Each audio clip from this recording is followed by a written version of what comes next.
Tea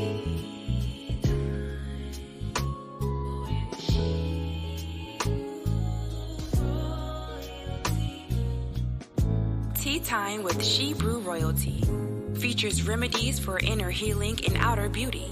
Real-time conversations with sisters in the Hebrew Israelite community, focused on healing our spirit, mind, and body, which will contribute to the healing of our nation as a whole.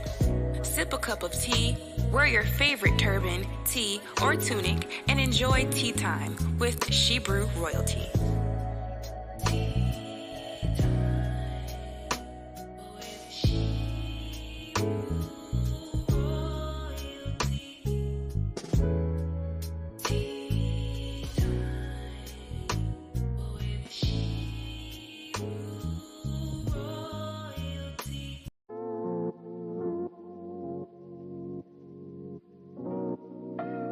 Shebrew Royalty. She's got the fruits of the spirit, love, joy, and peace. She's got long suffering, gentleness, and goodness, endurance, faith, and meekness too. Shebrew Royalty. She's got the fruits of the spirit.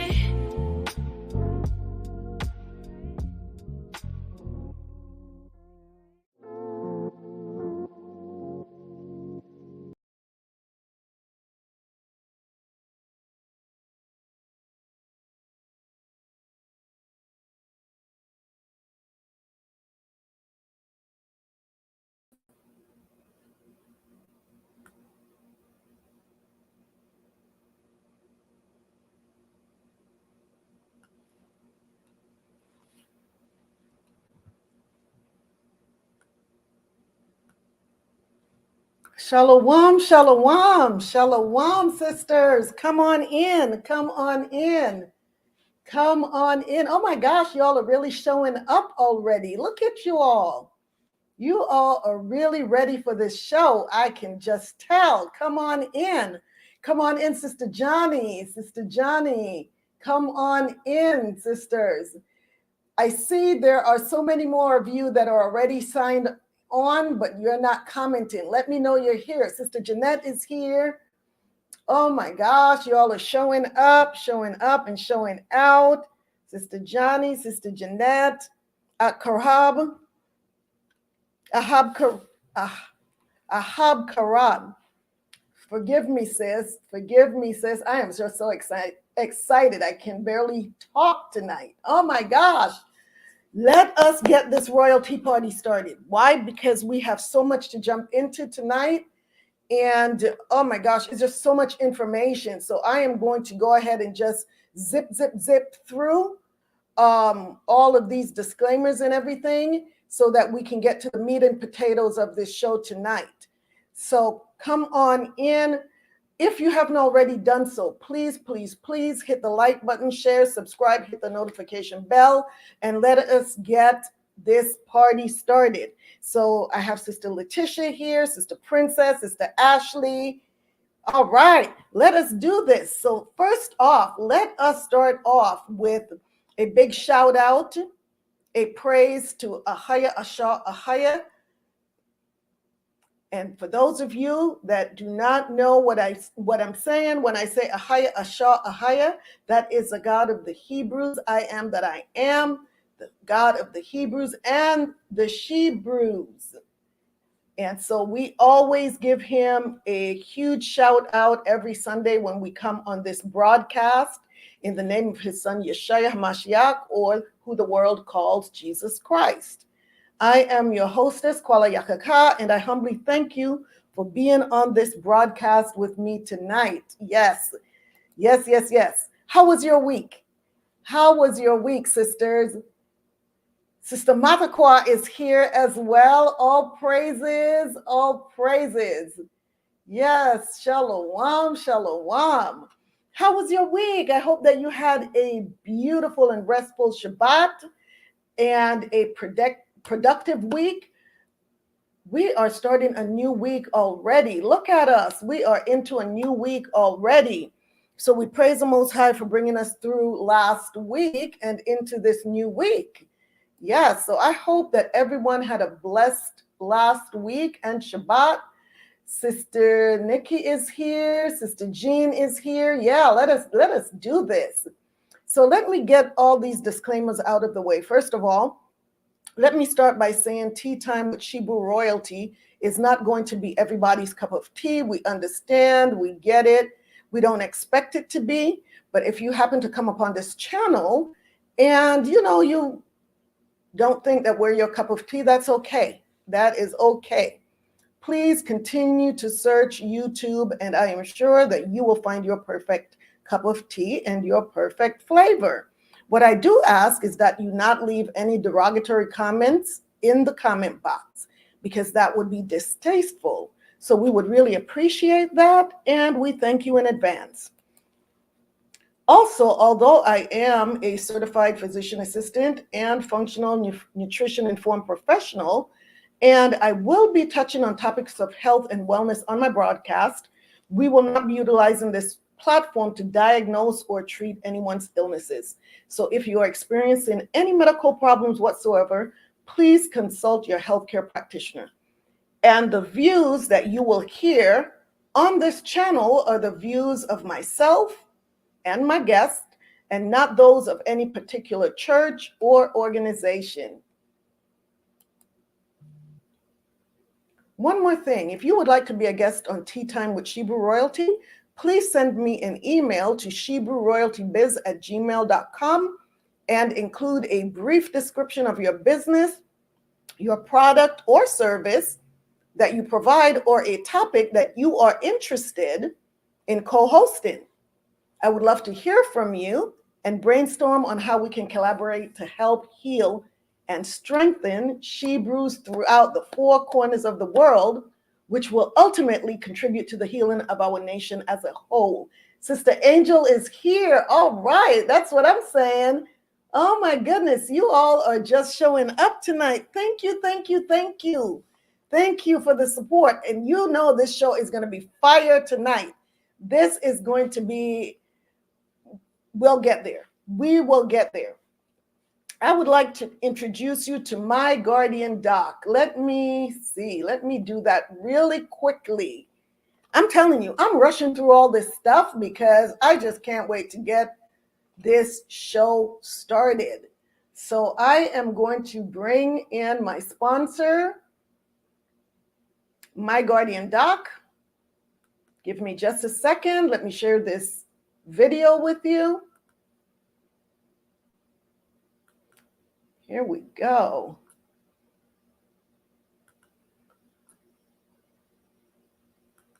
Life can throw unexpected curveballs.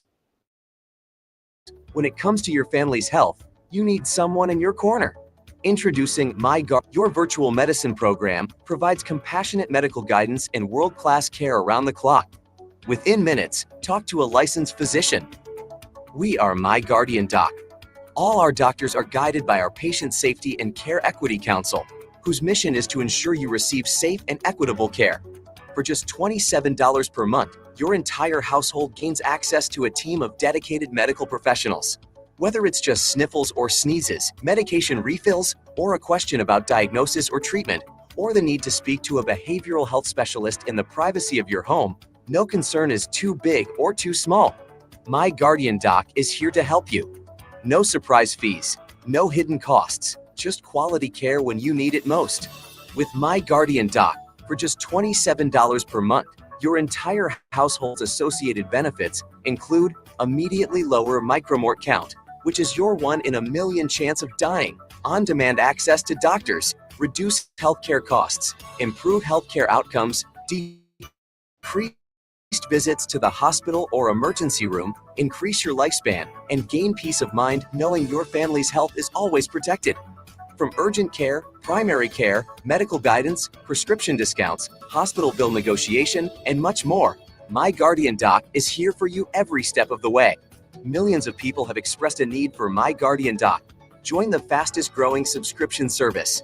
Visit myguardiandoc.com to subscribe today, because your family's health deserves the best.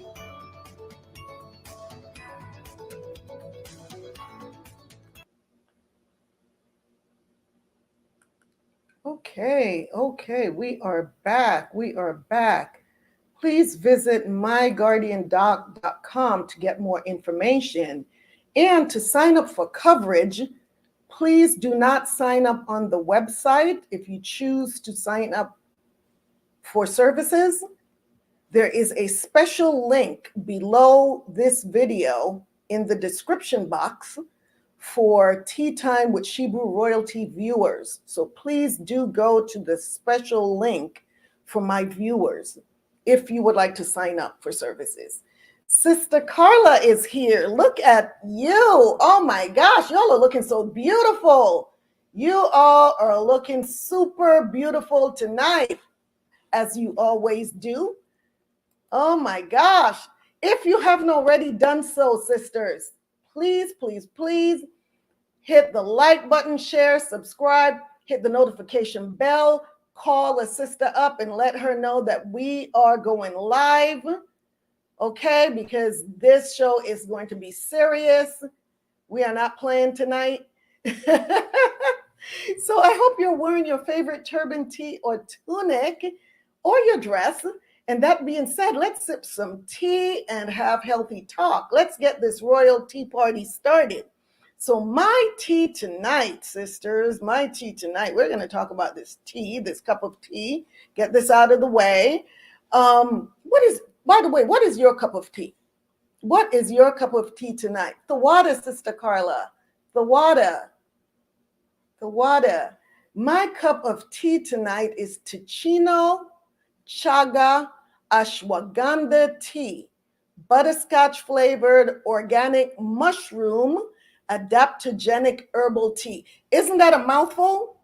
I am telling you something. It is a mouthful and it is delicious. It is a mushroom tea that is also an adaptogenic, which means that it helps to relieve stress. It helps to bring you into homeostasis or balance. And so let us watch a short video it's the benefits of chaga tea by Elite Experts Network. Let us watch this short video about this super healthy tea that I am drinking tonight, that I want to introduce you all to. Let us get this going. Let's get this tea up here. You got to get the tea on this tea. Get the tea on this tea, okay?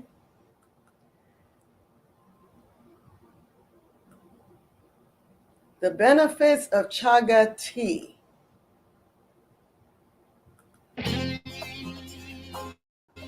Somewhere on your quest for better health, you've surely heard about having an alkaline system and the damage and disease state that occurs when one system is too acidic.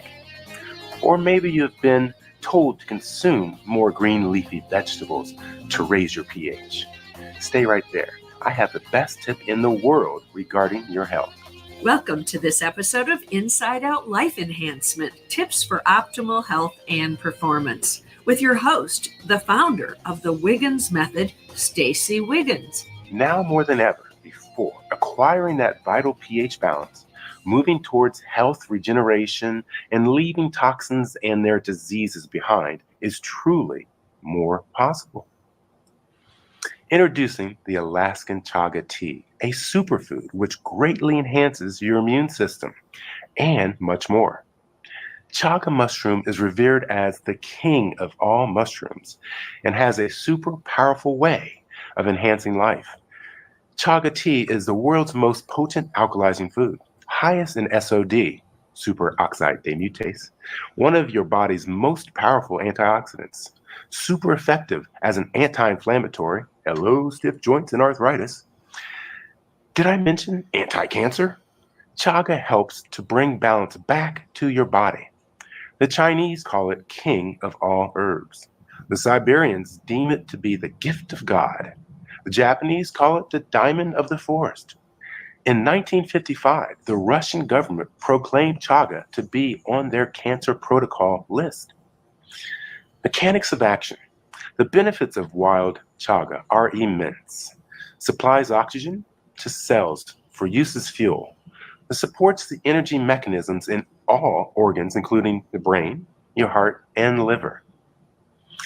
It supplies an extremely rare and powerful enzyme, which is rich in oxygen, SOD, needed by the body to halt the toxicity of free radicals. Chaga is the richest source of this enzyme, and it supplies an extremely valuable compound known as bioactive sterols, needed by the body to make vital hormones. It helps support the healthy function of all glands. It also helps increase the desire for exercise and helps support the endurance and strengthens your immune system. It also helps to increase the nutrient supplies in your body containing the B vitamin complex, vitamin D, and B12, and trace minerals. It is one of the few foods that supplies germanium, much needed by the immune system and heart. I am here to help you obtain more flexibility and awareness for your mind and body to live a pain-free lifestyle. Contact me at www.stacywiggins.com or call me at 614-582-8229. To your health, Chaga Tea. Right. Thank you for watching Inside Out Life Enhancement. For more great information, visit stacywiggins.com. Also browse the Wow, wow, wow. All of those incredible health benefits in one cup. Just one cup right here. My cup, which says, by the way, best Nana ever. That's what my cup says. Yes. Best Nana ever. Sister, let's see who is here. Sister Diane Lewis is here. Sister Diane, good to see you. Awesome, awesome. Yes.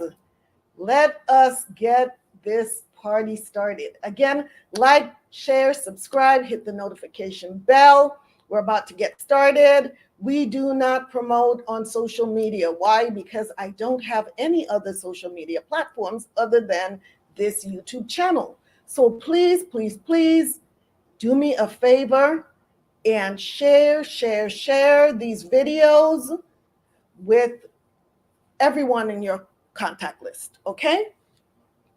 Please do.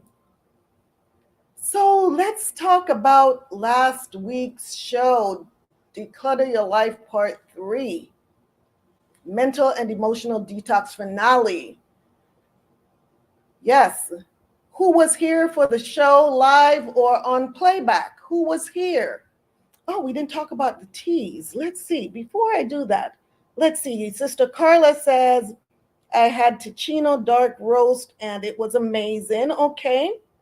Sister Angel says TikTok is a great place to gather also. Just a thought. The water, Sister Angel. I appreciate that. Yes, please, please, please share us on your social media. I have a thing about the social medias. I really like YouTube, not so much the other social media platforms, just because they're so time consuming. And so I am going to stay away from that for a little bit longer. But yes, last week's show was Declutter Your Life Part 3, Mental and Emotional Detox Finale. I hope that you enjoyed that show and learned a lot from it. As a matter of fact, the entire Declutter Your Life series was the catalyst that led us to this month's topic. So I mentioned last week that after it was part 2 of Declutter Your Life, one of my sisters, my dear sister, called me up that night and she expressed that, wow, she said it was such a great show. And she said, these are the conversations that we really need to be having. And so here we are. That being said, it's showtime. because I heard what she said and I answered. And I'm going to go into a little bit more details shortly about what actually transpired after the conversation with me and my sister about having these types of conversations. It was something that transpired that really catapulted me into this series. So I really and truly believe that tonight's show and the others that will follow this month will be life-changing for many of us. Everyone that I've spoken to about this month's topic has expressed excitement, relief, and gratitude that we are finally here. We're finally here having these types of conversations, which are so, so necessary. So welcome, welcome, welcome to October. Welcome to the first Sunday in October 2024. This month, our topic is Broken Toys, the series. So last month, like I said, we focused primarily on the decluttering, mental and emotional detox. But many of you, not just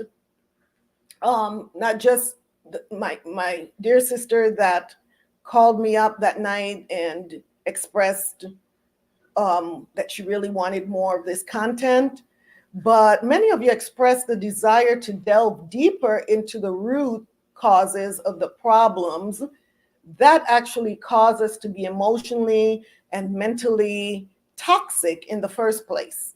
So starting tonight, we're going to deal with that. So we heard your request and we are here to deliver answers. So during this entire month, we will delve deep into traumas that leave us bruised, battered, and broken. The root causes, the different types, how they affect us emotionally, mentally, and physically, and how to recover from traumatic experiences. Because at the end of the day, we can sit here and moan and groan and gripe, but the goal is to recover. It's not for us to stay in our broken state. It's for us to pick up these pieces, which is what we're going to talk about tonight.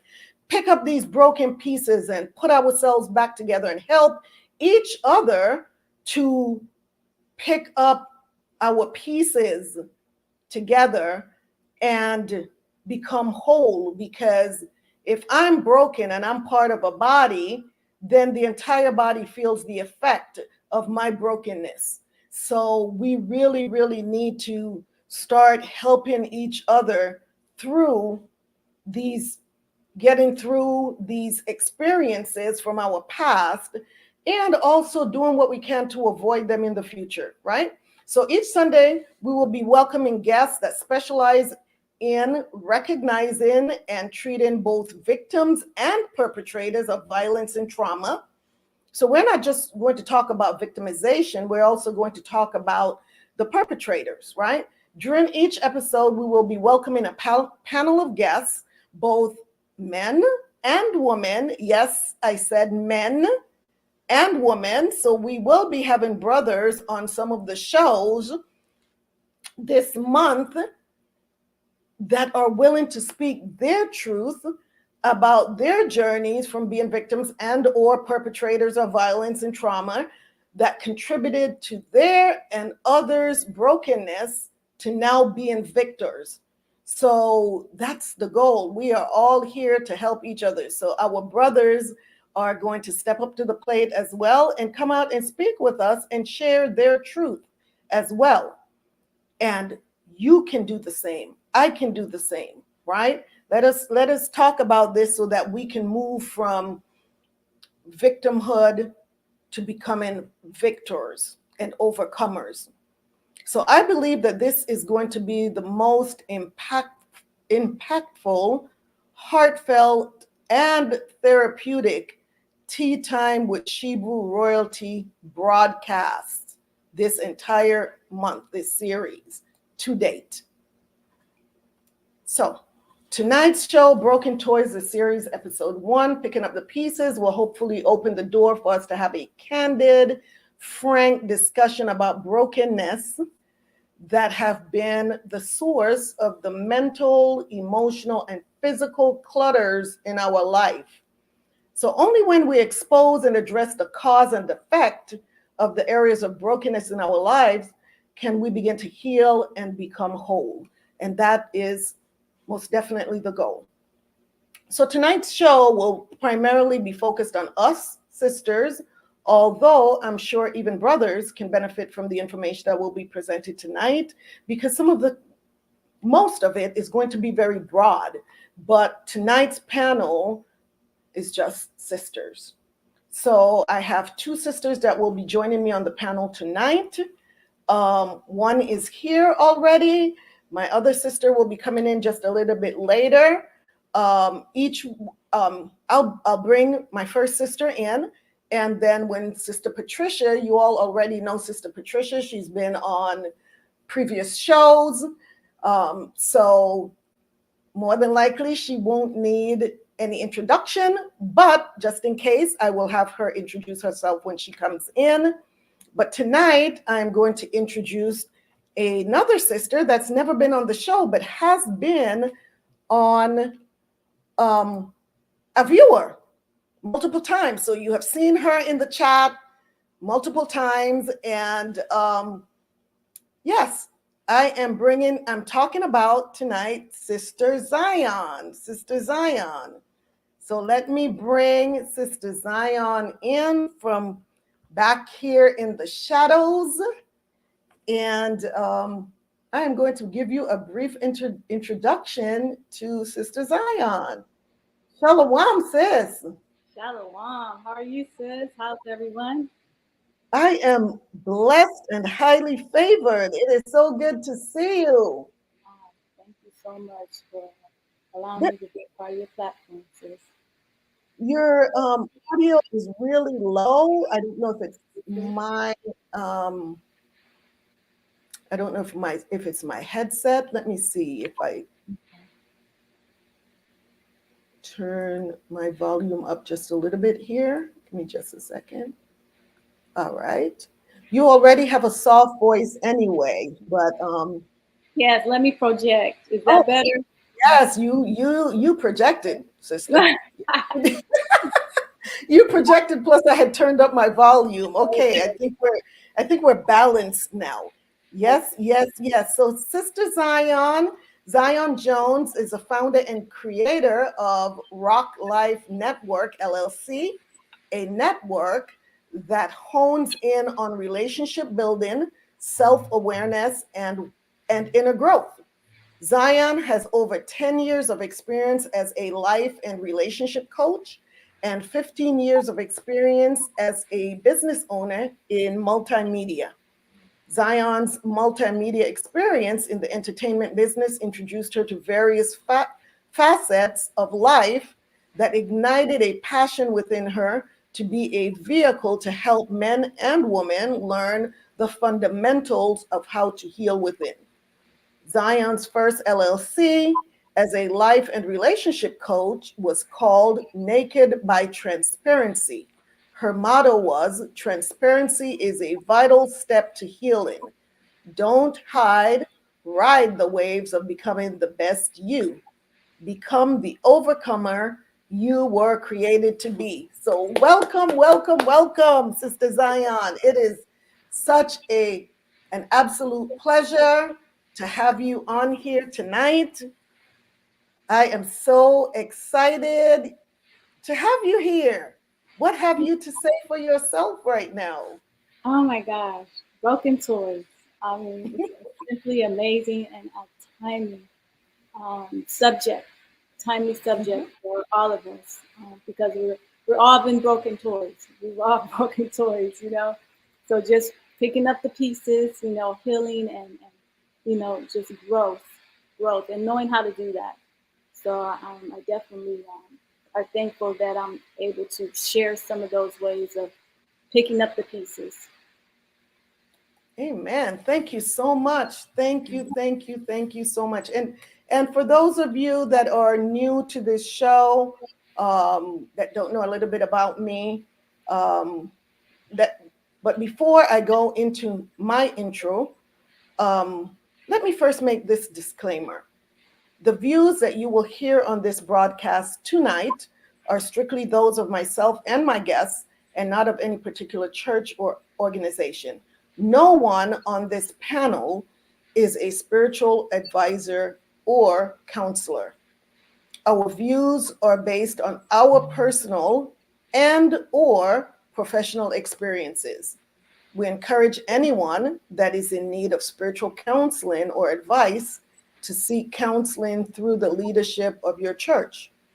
Also, the information that will be presented tonight will not be suitable for children. Please use discretion if there are children in your home presently. Okay, so about me, just a little bit about me, and for anyone that may be coming upon this channel that don't know me and coming up upon this channel for the first time, especially because of the content that we are going into tonight, I think it's important for me to reiterate my background and why I have chosen to really delve into this topic. So I have been a medical professional in one capacity or another since I was in high school, starting as back in the day when we had candy stripers. And so I started as a candy striper and joined the Army and became an Army medic. I left the Army after 14 and a half years. I became a nurse in the California Department of Corrections prison system for 5 years. Then attended training at Stanford University and became a PA. I have been a physician assistant for 26 years. I actually retired a couple of years ago, but I am still licensed and certified as a physician assistant. My last 8 years, I worked primarily in psychiatry, addiction, and chronic pain, although I had worked multiple specialties prior to that. I have been the owner and operator of an opioid treatment center and a women's wellness center.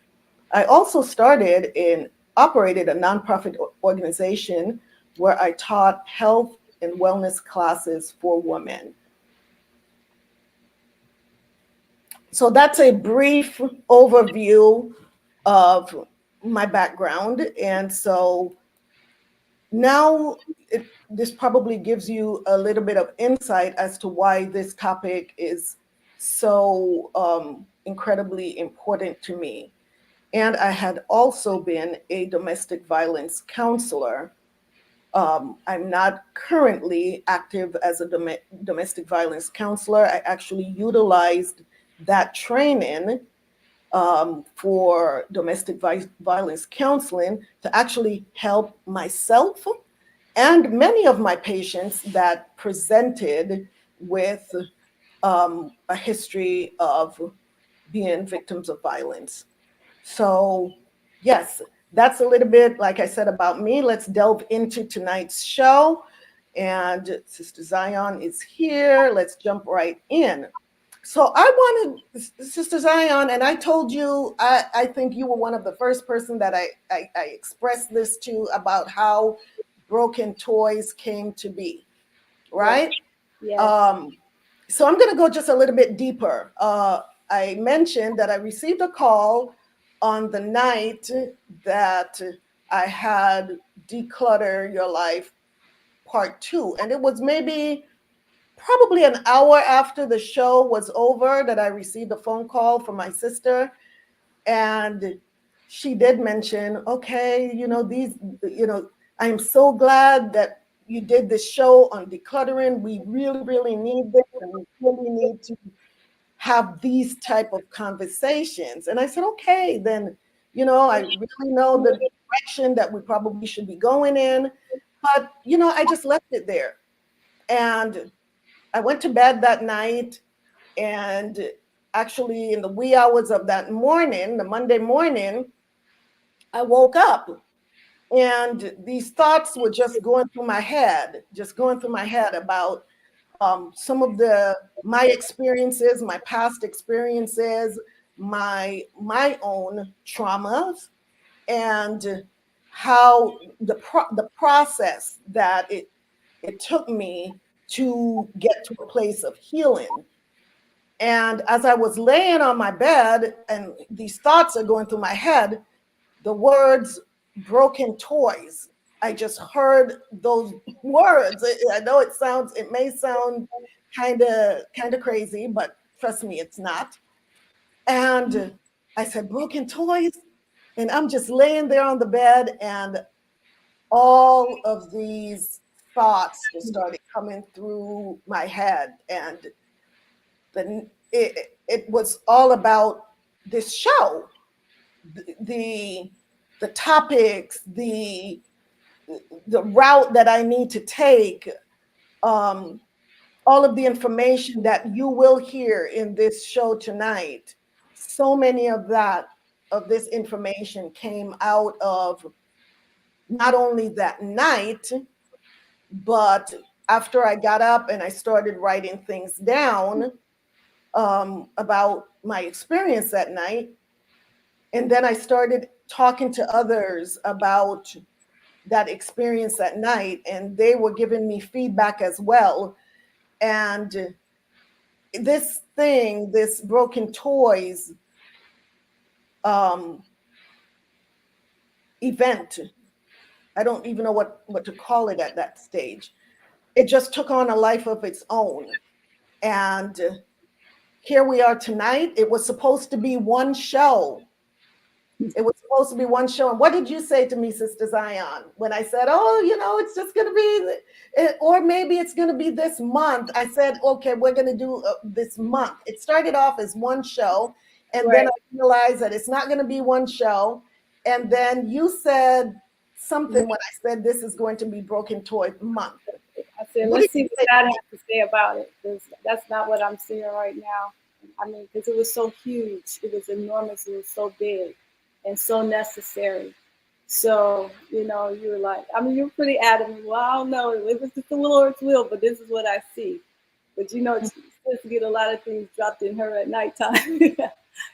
God just truly blesses you and show you the vision of everything. So, but yeah, it's just a huge necessity at this time. So yes, because even talking to the brothers, the brothers, we went to Tabernacles, and I was talking to some of the brothers about this show, and they started expressing, interest in the show, and even about the healing that even some of the brothers can receive through this.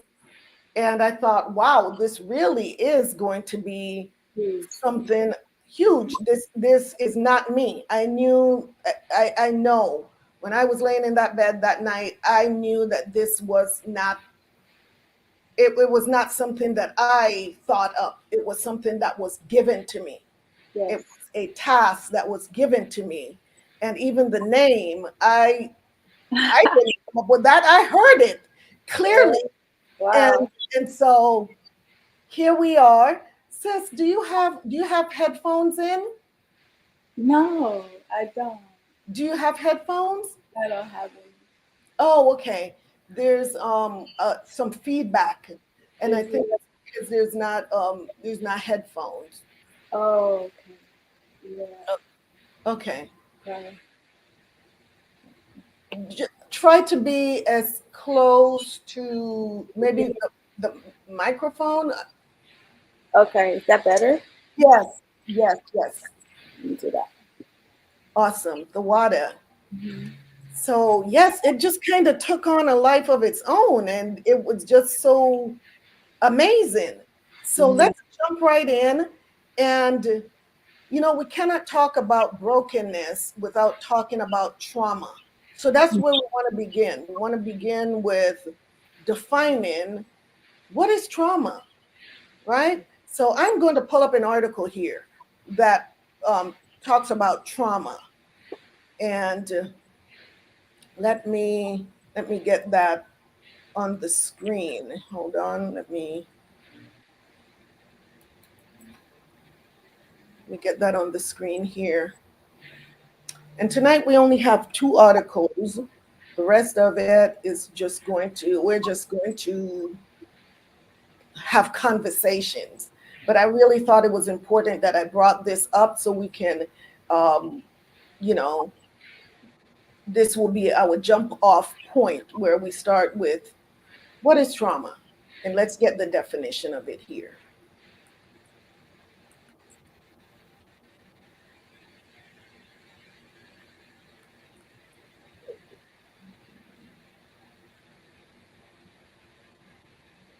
Yeah, I think this is it. What is trauma? Okay, so trauma, it says here, and this is Psych Central. This is psychcentral.com. What is trauma? Trauma is a response to an, oh my computer here just did what it wanted to do. Here we go. Trauma is a response to an intensely stressful event or situations. The effects can be long lasting, but healing is possible. And that's what we want everyone to know, that not because you experience trauma means that you will never heal, right? All of us have been through some form of trauma, but no matter how intense it is, there's still hope for healing. Traumatic events can happen at any age and have lasting effects on your physical and mental well-being. Each person's experience is unique, but there are common causes, and many people share some symptoms of post-traumatic stress, like anxiety, flashbacks, and sleep disruptions. Let's scroll that down.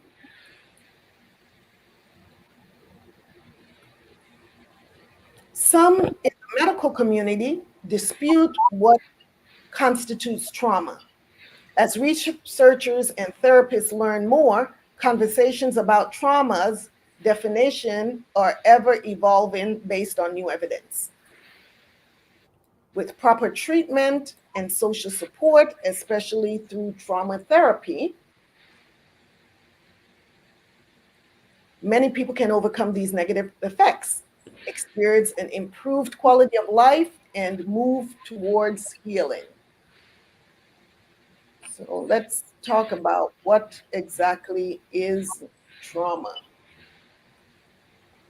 Trauma refers to your response following an event that psychologically overwhelms you, often resulting in shock, denial, and change in the body, mind, and behavior.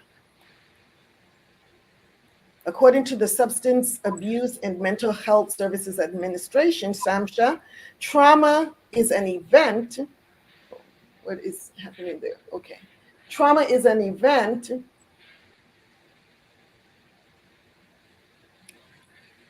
you experience as harmful or life-threatening. It has lasting adverse effects on your mental, physical, emotional, social, and spiritual well-being. Trauma is typically associated with significant events such as physical or sexual assault, violence, or accidents. But it can also involve responses to repeated events like ongoing emotional abuse or childhood neglect. Mhm.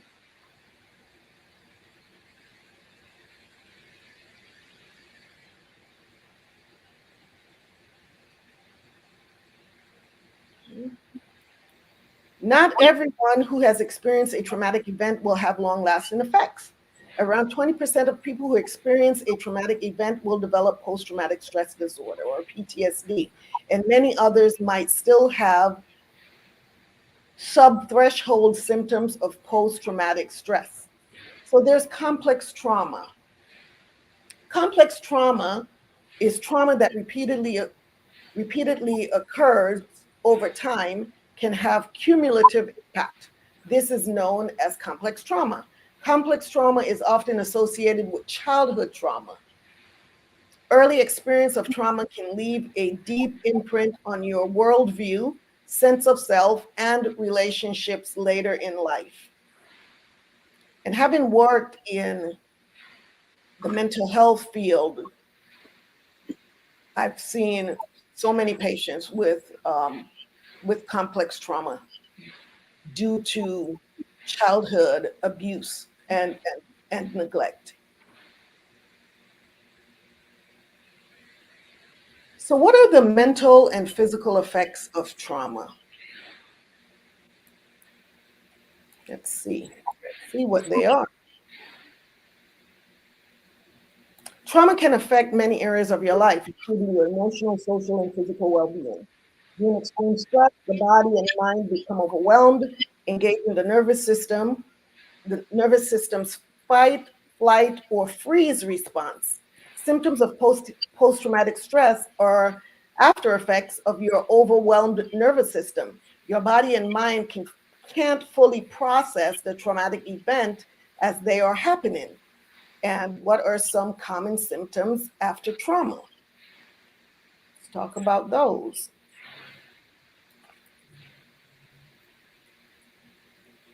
Some common symptoms after trauma include intrusive thoughts, including flashbacks and nightmares, avoiding things that remind you of the trauma, including people, places, or objects, hypervigilance or being very aware of danger, being easily startled or jumpy, being activated by triggers that remind you of the trauma, whether consciously or subconsciously. Changes in how you see yourself, such as believing you are bad or feeling excess guilt or shame. A small window of tolerance, meaning you feel overwhelmed easily or have difficulty controlling your emotions.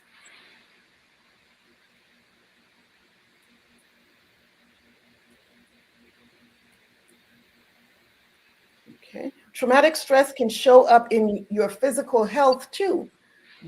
Body-based effects are known as somatic symptoms and can include chronic pain, let's see here, sleep problems, chest pain, headaches, and once again, chronic pain. So how common is trauma?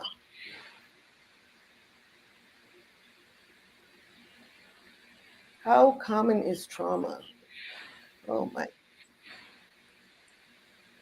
computer's running away from me here. Here we go. How common is trauma? According to the Sidran Institution, trauma is pervasive in the United States. About 70% of US adults have experienced a traumatic event at least once. And isn't that a high number? 70%. But not everyone who experiences trauma will develop PTSD. Up to 20% of these people meet the criteria for PTSD. Women are twice as likely to develop PTSD than men. The risk of developing PTSD varies based on the trauma. The risk is especially high after rape, which is 49%, physical assault, around 32%, and other sexual assault, around 24%.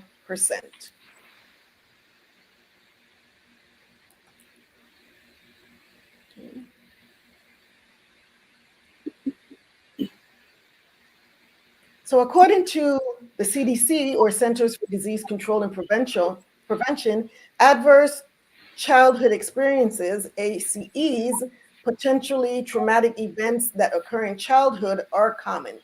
About 61% of adults surveyed across 25 states reported experiencing at least one ACE, such as violence, abuse, neglect, or substance use issues in the home. Nearly 1 in 6 reported experiencing 4 or more ACEs. Can you believe that? Women and some ethnic minority groups had a greater risk of experiencing 4 or more ACEs. So now let's talk about the causes and the types of trauma, because these are the things that are causing us to have this clutter and need to detoxify, right, from all of these toxic events. So trauma is less about the event and more about how you responded. But some events are more likely to lead to trauma than others. The National Child Traumatic Stress Network reports that the following events can lead to trauma. There's medical trauma, which not too many people talk about, but that's huge. There's sexual trauma, family trauma, refugee trauma. Sister Zion, Yes. can you hear me? Can you Yes. do me a favor? Put your put that on. Go ahead and put it on pause there for me. The sound, yeah, mute it. Yeah, mute it for me. Mute it for me. There's just some background noise right now. And then when you speak, let's go ahead and open it then, because there's some strange background noises. Awesome. The water says. So there's family trauma, refugee trauma, traumatic grief, and then there's terrorism and violence. Let's see what else we have here. Intimate partner violence, disaster trauma, and childhood neglect. The JED Foundation, a nonprofit that protects emotional health and prevents suicide for teens and young adults, breaks trauma into these 3 types. So what are the 3 types? Let's see here. There's emotional trauma. The feelings traumatic events leave us with, characterized by feeling unsafe in one's body. Emotional trauma can alter our brain function and lead to an overarching sense of hopelessness. Then there's complex trauma, a series of traumatic events that can have a lasting impact. And secondary trauma, also known as vicarious trauma. Secondary trauma refers to being a witness to trauma. Witnessing a traumatic event can impact your emotional health and is deserving of support, empathy, and compassion. And that's huge in the inner cities, right? That's huge, that type of trauma. Secondary trauma, where there are drive-by shootings and the sorts. Big T and little t trauma. Some clinicians break down traumas into big T and little t events. Big T traumas are usually associated with PTSD, including combat and sexual assault. Little t traumas may involve big life changes, emotional abuse, or bullying. But breaking down traumatic experiences into these categories is controversial. Over time, repeated exposure to little t traumas may cause as much emotional harm as exposure to big T traumas, especially when experienced during childhood and in the case of complex trauma.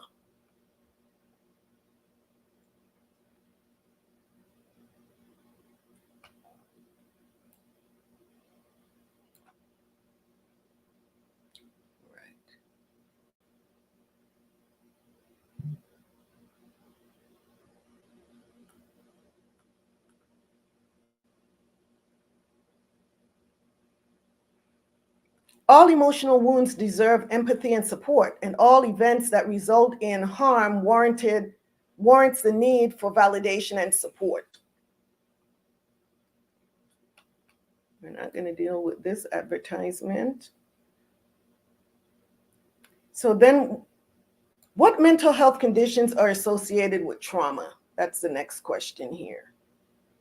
So many of us have heard of PTSD, post-traumatic stress disorder. Not everyone who experienced trauma will develop PTSD, but around 20% will meet the diagnostic criteria. Dissociative disorders. Dissociation is a common response to trauma. According to the American Psychiatric Association, 90% of dissociative disorders may be linked to trauma. Dissociative disorders include dissociative identity disorder, dissociative amnesia or dissociative fatigue, depersonalization, and derealization disorders. Then there's borderline personality disorder.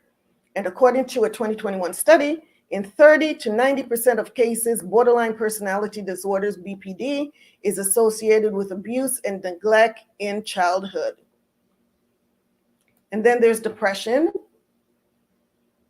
Depression is characterized by a lack of energy and feeling of worthlessness. Among other symptoms, depression is a common response to trauma. Anxiety disorders. Symptoms of anxiety, such as feeling of dread and panic, often overlap with PTSD symptoms.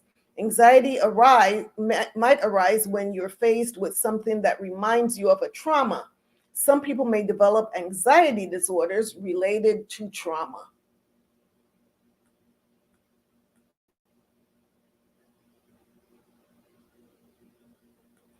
And now let's talk about how to heal from trauma. So this is according to Psych Central, okay? Though recovery from trauma isn't easy, it's possible. Trauma-focused psychotherapy is one of the most effective things you can do for recovery. So the American Psychological Association strongly recommends the following therapies: CBT or cognitive behavioral therapy, CPT or cognitive processing therapy,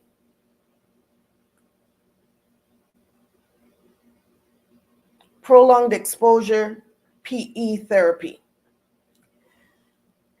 They also conditionally recommend eye movement desensitization and reprocessing therapy, EMDR, and narrative exposure therapy, NET.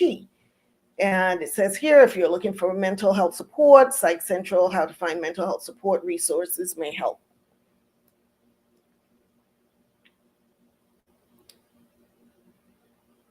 In addition to traditional psychotherapy, it says here, this is what is being done out there.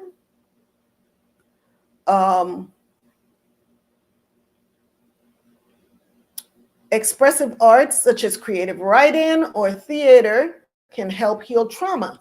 According to a 2019 study, expressive writing can improve resilience to trauma. Many people who have experienced trauma find it difficult to practice self-care and self-compassion. Trauma therapists can work with you to boost your skills in these areas, which can have lasting effects on many areas of your life. Psychoeducation can also help you understand your symptoms, which can be a major step toward healing. Reading healing stories about trauma from leading experts can be empowering and inspiring. And here are some books about trauma. And then looking ahead, let's move forward from the books. And we've got one book in particular that's called the BIBLE. That's a really good book for trauma, to help you through the process. So looking ahead, as you seek to identify, define, and explore what trauma means, remember to have self-compassion, because learning about trauma can be a challenging process.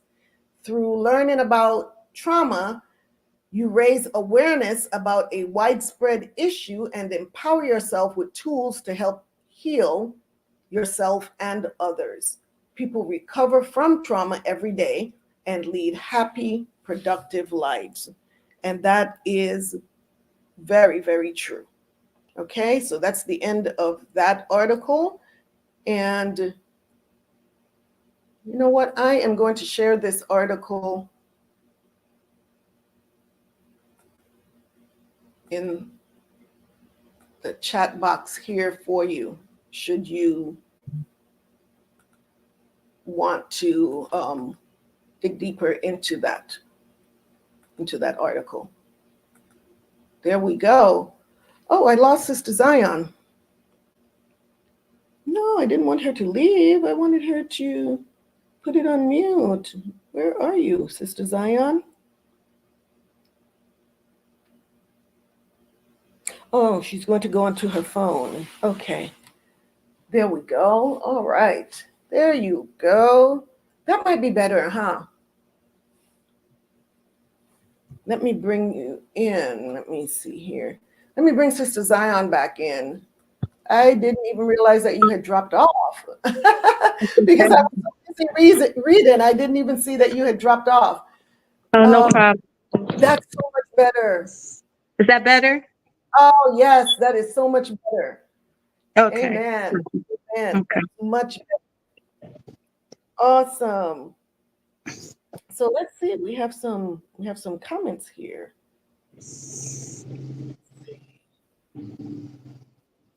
Oh, wow.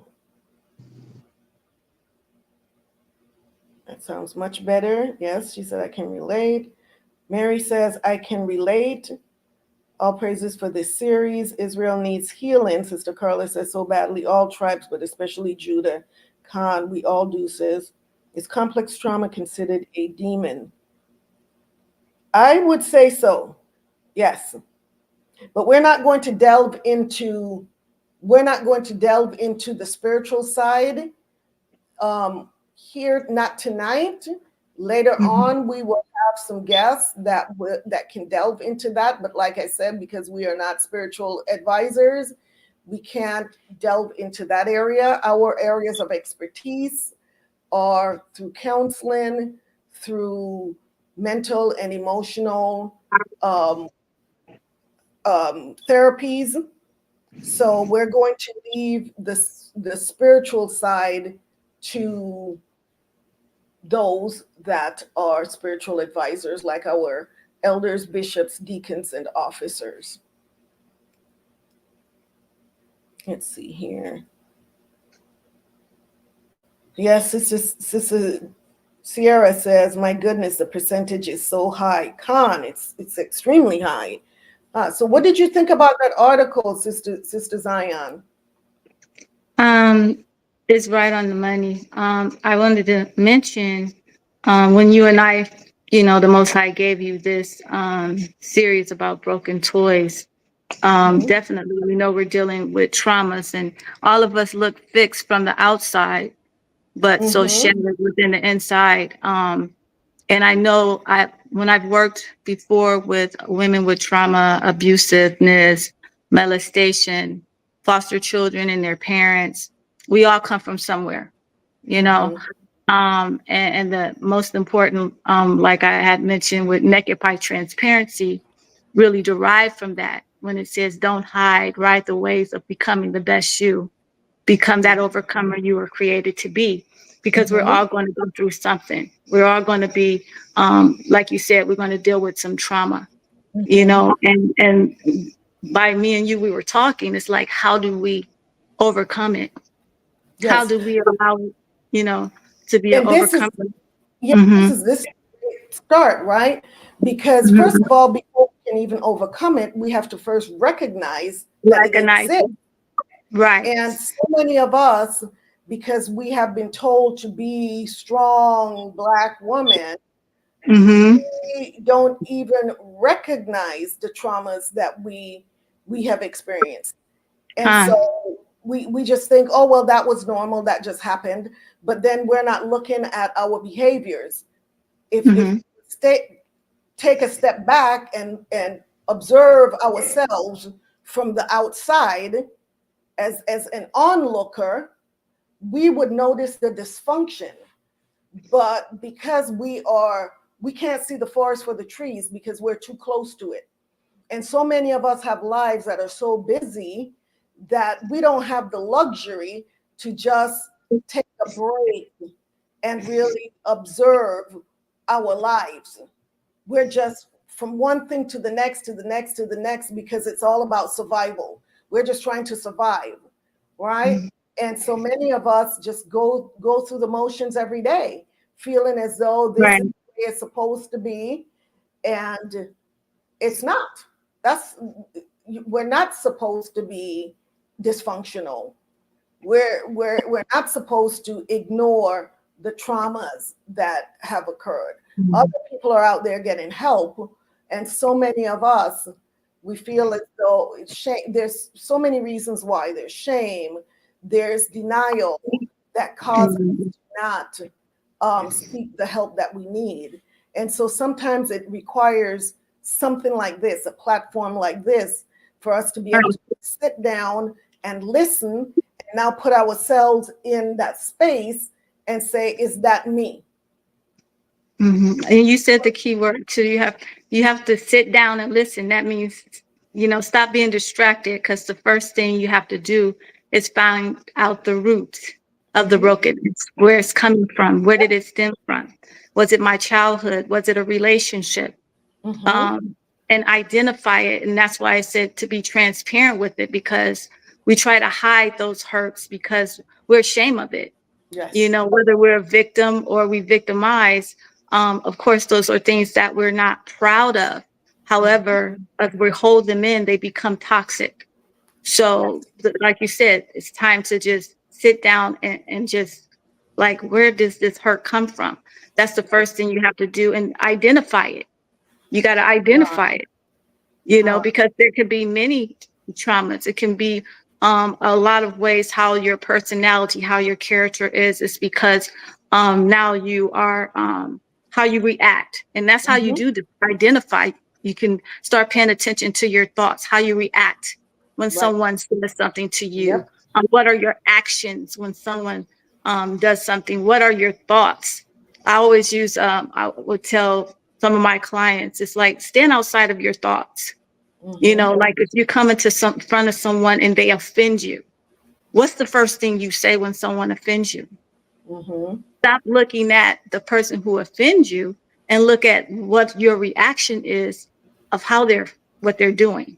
So it's the ways that we have to look at our inner selves on every aspect, to see, okay, why am I reacting this way? Where is this hurt coming from? How do I overcome this hurt? Because pain really can make you bitter, or it can make you better. It's what you're going to choose to allow it to do in your life. So yeah, some traumas, will leave you bruised, while others leave you broken, right? And what we're going to talk about tonight are those traumas that break you. We're talking tonight about the brokenness, because all of us have been bruised. Our egos have been bruised many times, right? But that's something we just walk away from, right? You get a little bruise. It's like you get a bruise on your leg or your arm or whatever. You look at it and you go, oh my gosh, I got a bruise. Yeah. And then in a few days, it's gone, right? Well, we're talking about the breaks. Yes. And also, all traumatic breaks are not the same. They vary in severity. And the type of break will determine the time that it takes to heal. So no matter what, it's like a physical break. There'll always be a sign that there was a break at one time, right? As much as we try to run away from it, there'll always be some sign that there was a break. It's difficult to return to your pre-broken state, but you can recover and function normally with proper care and treatment. And that's what we want to talk about tonight, right? So one of the things that came up for me, and with me having, like I said, been in the medical field for so long, whenever I come up with an analogy, it always seems as though my analogies always stem from something medical. I always go to a medical situation to explain something over here, because I'm so familiar with, when we're talking medicine, that's the language that I tend to speak, right? So even with talking about these emotional breaks, I found that there's this similarity between physical breaks when we're talking about broken bones, and emotional and mental breaks. For example, when we're talking about a broken bone, for instance, there are different types of fractures. So let's talk about a simple fracture. A simple fracture is what you might call a hairline fracture. So this fracture is in a bone. It is just a slight break in the bone. It doesn't, the bone isn't out of place. It's not displaced. It's just a simple fracture that, or a simple break that heals. Usually it heals up quickly, it heals well, doesn't leave too much lasting symptoms. You know, you're able to just move on, probably wear a cast for about 6 weeks or so, and you're off on your merry way. Maybe when it occurred, you had some swelling, some slight swelling, but that was the extent of it, right? And now I compare that with what I would call a simple break, an emotional or mental break. So this simple emotional or mental break is like that simple fracture, where with a little bit of time, a little bit of care, you tend to heal well, and you can walk, you can move away. It's just a little step up from a bruise, right?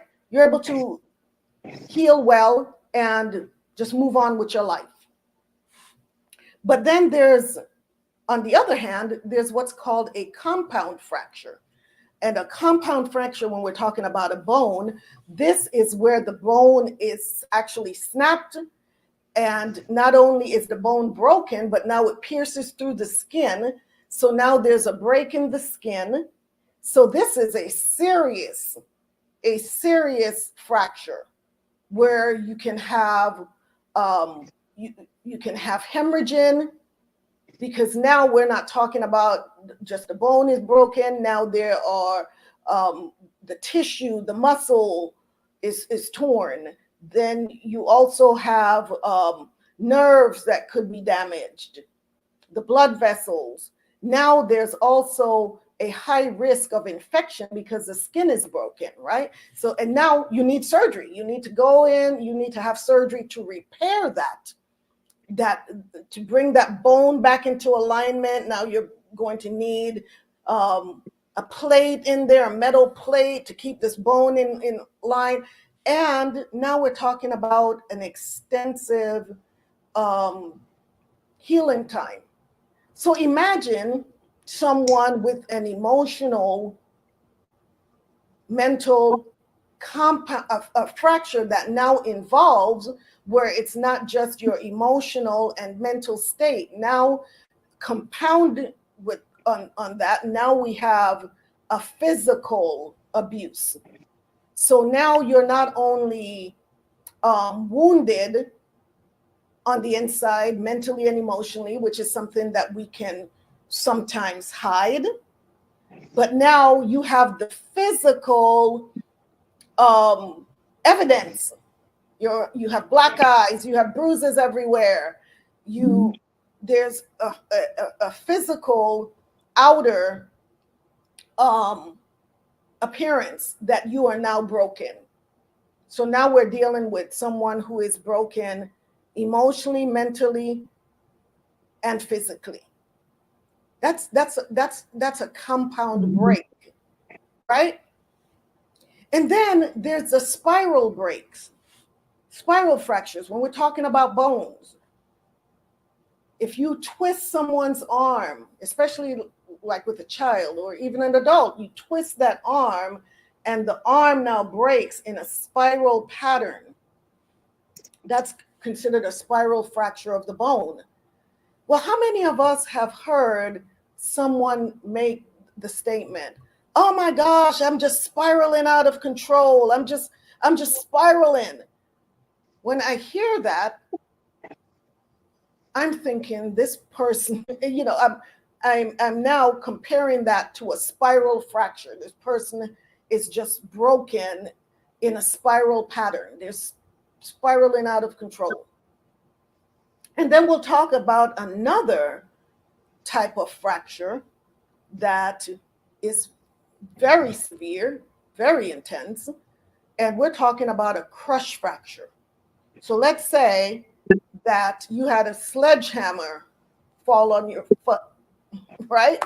Something heavy, a big brick or something, and it crushes all of the bones in your foot. Imagine the tiny, now your bone has broken into multiple tiny pieces. Imagine what it will take to fix that. Now we're talking about also, again, with a crushing fracture, we're talking about the tissue that's crushed, the nerve endings that's crushed, the blood vessels, and also this can lead to infection, and if not properly treated, can lead to an amputation of that extremity, that foot. So have you ever heard someone say, oh my gosh, what was done to me crushed me? So we need to start listening to the words that people use when they're expressing their emotions. When someone says that they were crushed by something that was done to them, that's serious, right? Because when, like I said, when you put that in comparison to a crushed fracture of an extremity, so it's so important that when we're counseling others or just in a relationship with someone, a friend, and they're expressing their hurt, their pain, that we listen to the words that they're using to express that. Because if someone says that they were crushed, that means that this was something intense. Would you agree? Yeah. Yes. Yeah, that's intense. And then we also want to talk about verbal abuse. Verbal abuse can be also really traumatic. Right? You've heard. Tell me what you hear about verbal abuse. What's the first thing that comes to your mind when you hear about verbal abuse? Or what is one of the oldest sayings that's said? Well, sticks and stones may break my bones, and words will never hurt me. Do you believe that? That's a lie. It is a straight up lie, right? Yes, absolutely. That's not true. Far from it.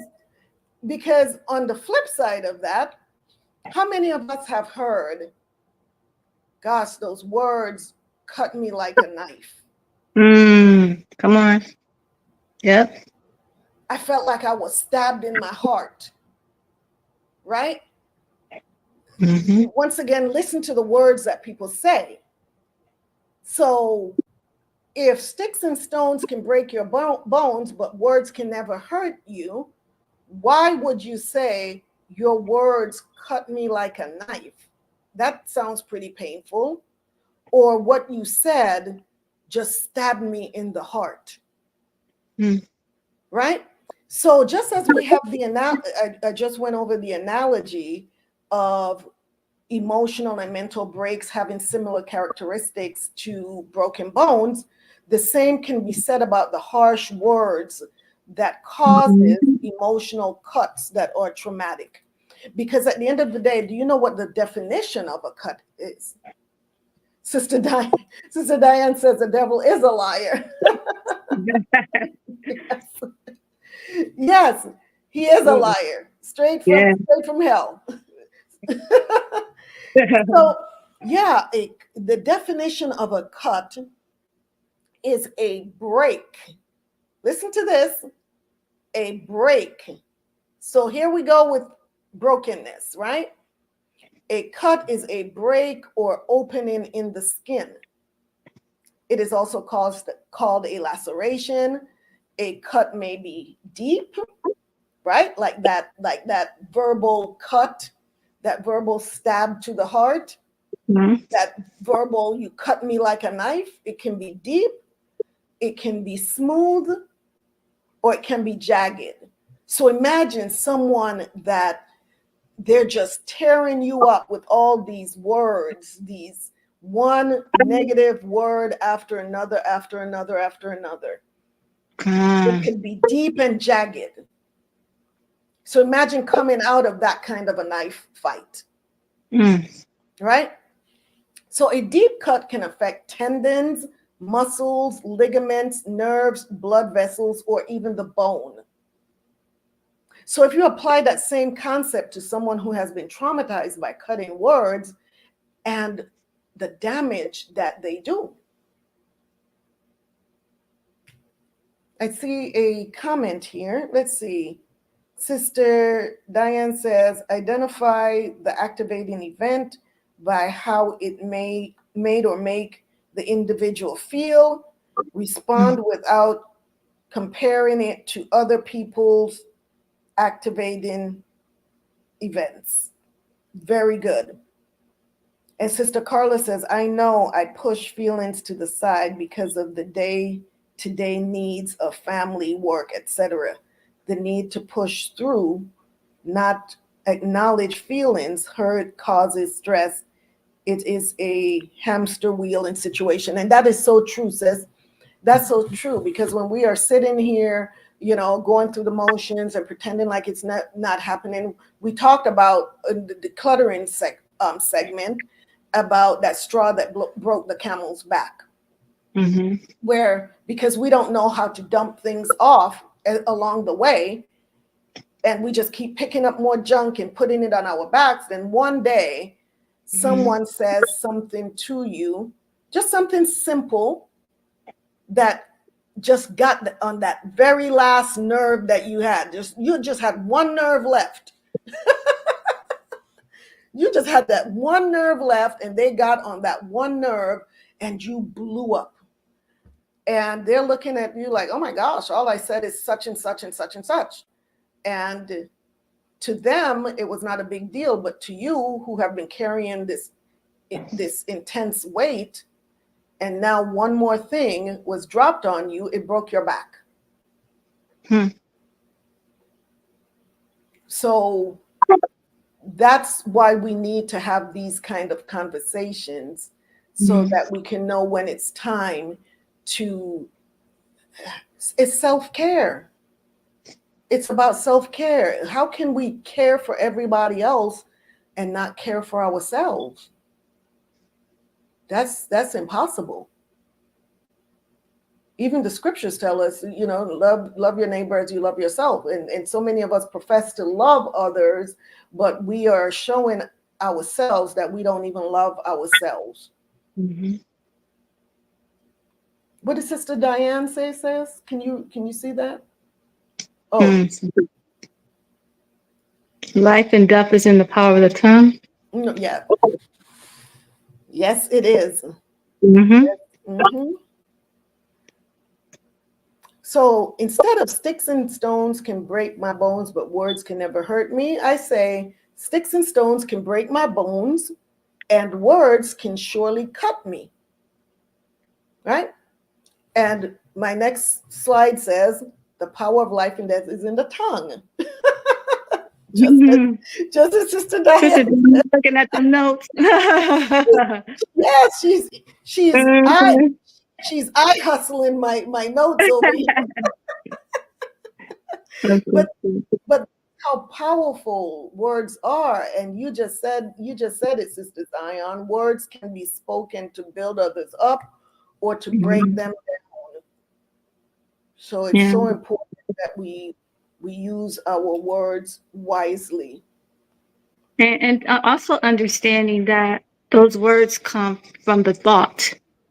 And so that's the initial place of where it's coming. And that's why it's so important to renew those thoughts, you know. And that's why it's important, like you said, with the bones, you identifying with the bones where the break is. where the hurt come from. Mm-hmm. And now how do I deal with it? And I think that's the most important. How do you deal with your hurt? Sometimes, like you said, we get so busy, we're not focusing on us. We're going through things and we're reacting, but not even understanding that it's coming from a place of brokenness most times. So we're just thinking that's just ourselves. So it's so important for us to just take the time and just, even sometimes you have to go into those places what was, traumatized, like you said, traumatized. A lot of times some of us sisters have been molested. Some of us, come out of abusive homes and abusive relationships, and may be ashamed of that, but we must identify it so that it can be corrected. So we have to go into those uncomfortable places so that we can receive our healing. Absolutely. That is so true. I just got a text from Sister Patricia, and she also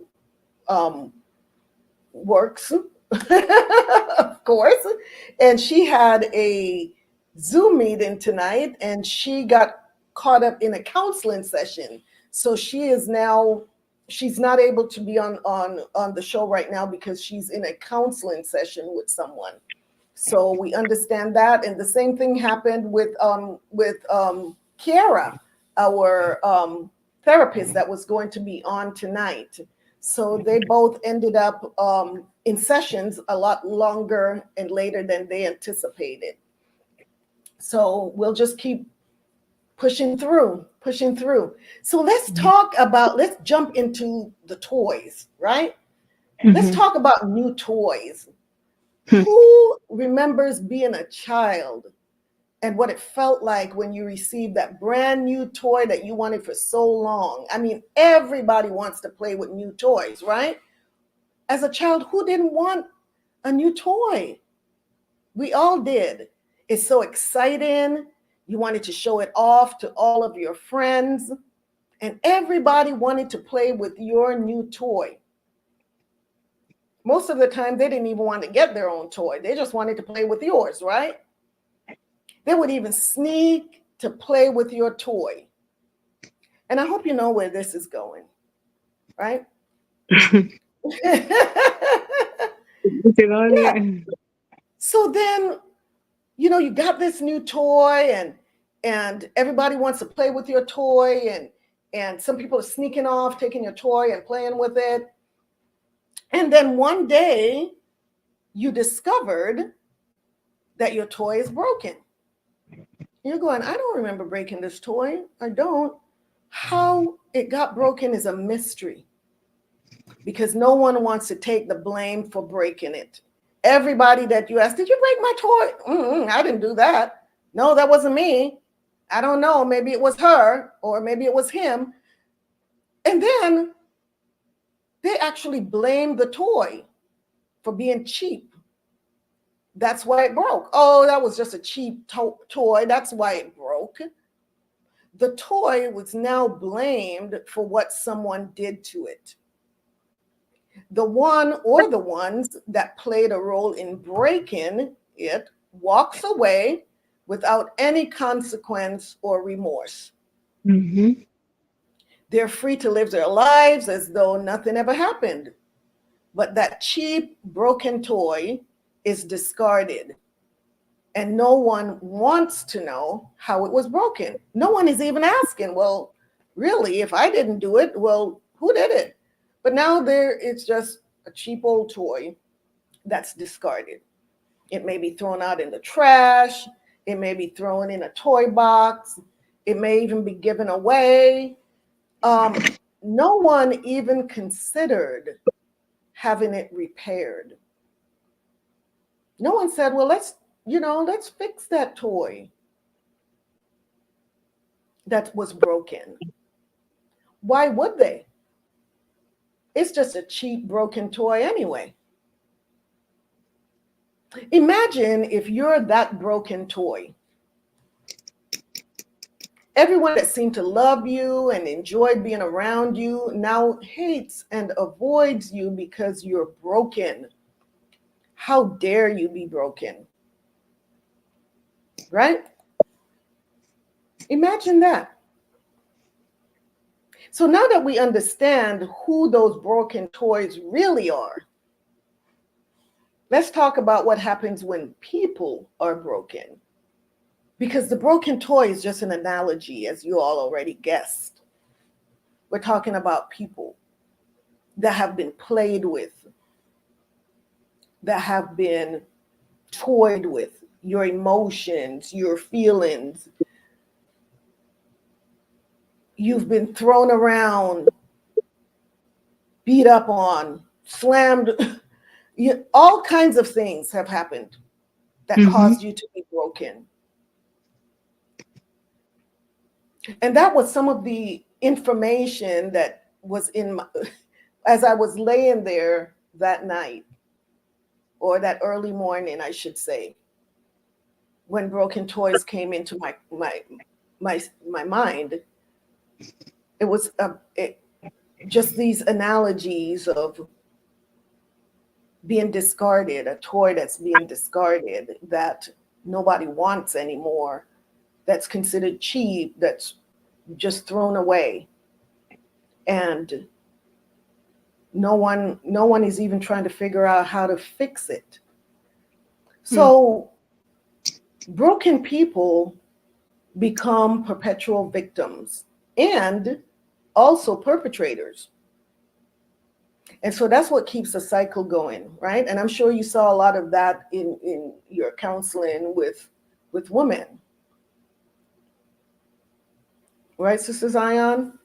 These women that became perpetual victims and perpetrators. And with me,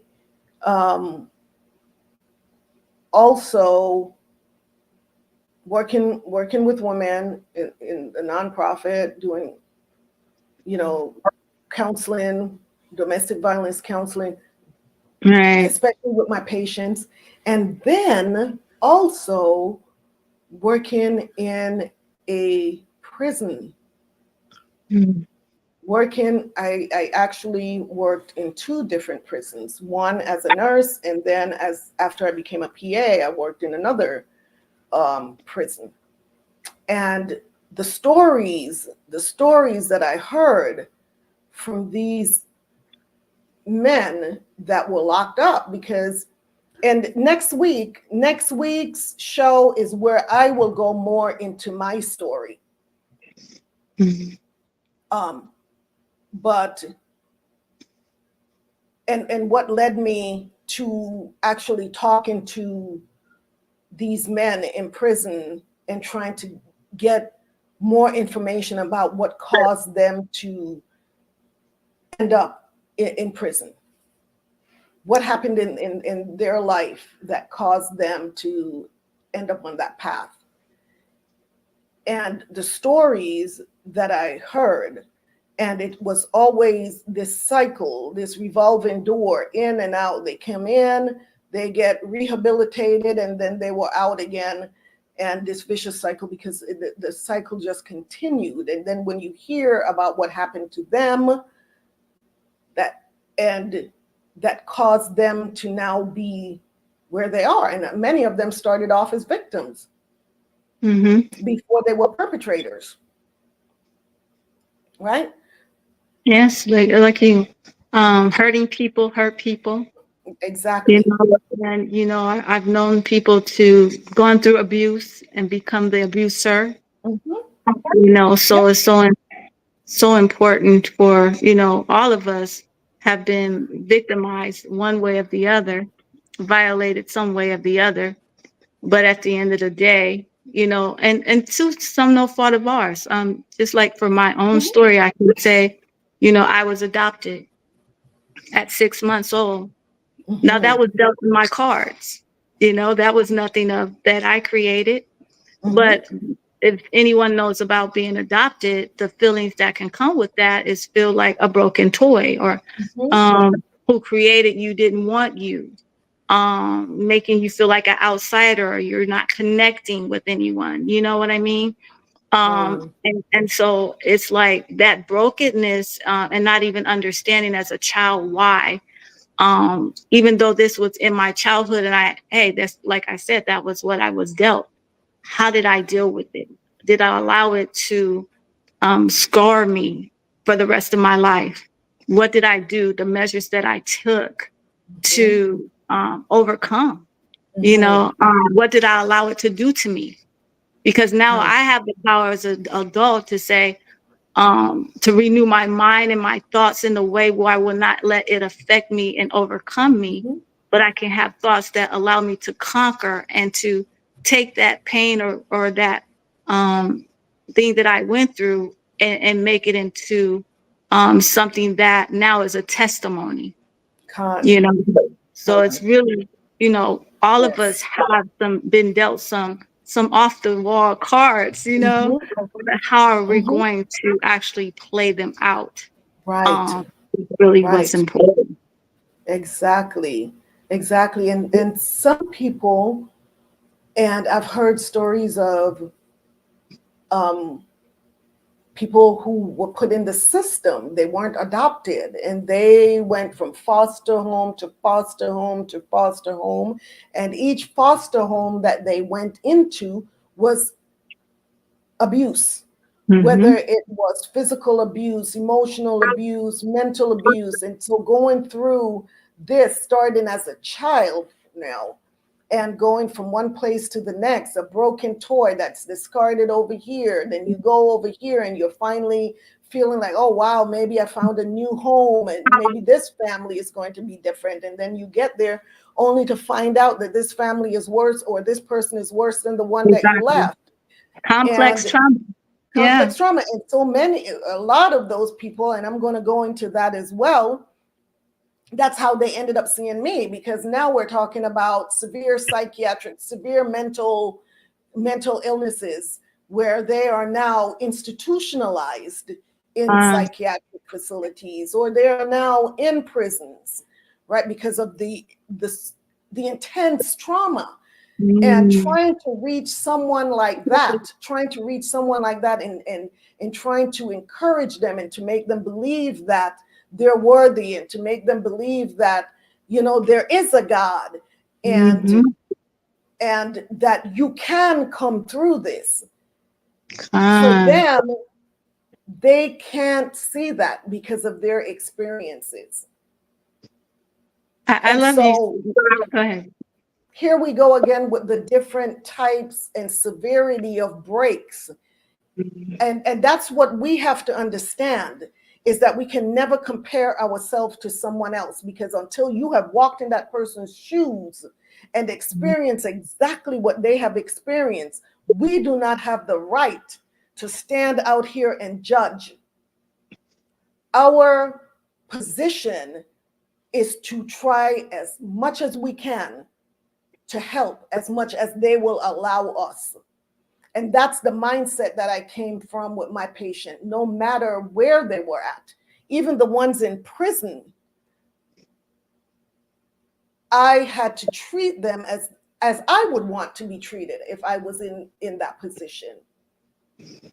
And that's what makes a difference, is when you show up and you show unconditional love towards someone else. Show them humanity, show them actually being, as we would say, being Christ-like. And that is what makes a difference in other people's lives.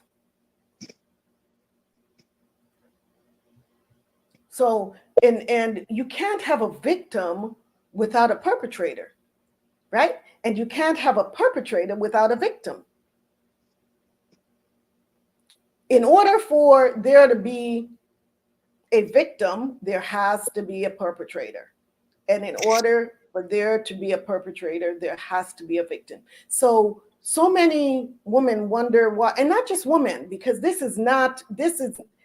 trauma is not a woman thing. When we get to realize that there are men that have experienced severe traumas, and I can tell you some stories that I've heard, about men that have had experiences with intense childhood traumas, and even as adults, going into a prison and the traumas that they experience while they're in prison. So, it's not uncommon for broken people to become both the victim and perpetrator to themselves and to others. They sabotage their relationships, and then they blame others for the relationships not working, because these people are broken. They're broken. They often turn to serious harm practices such as cutting.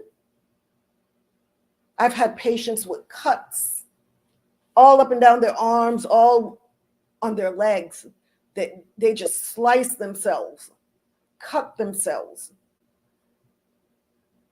And this is habitual, starting in childhood. They'll take cigarettes and burn themselves. They punch themselves.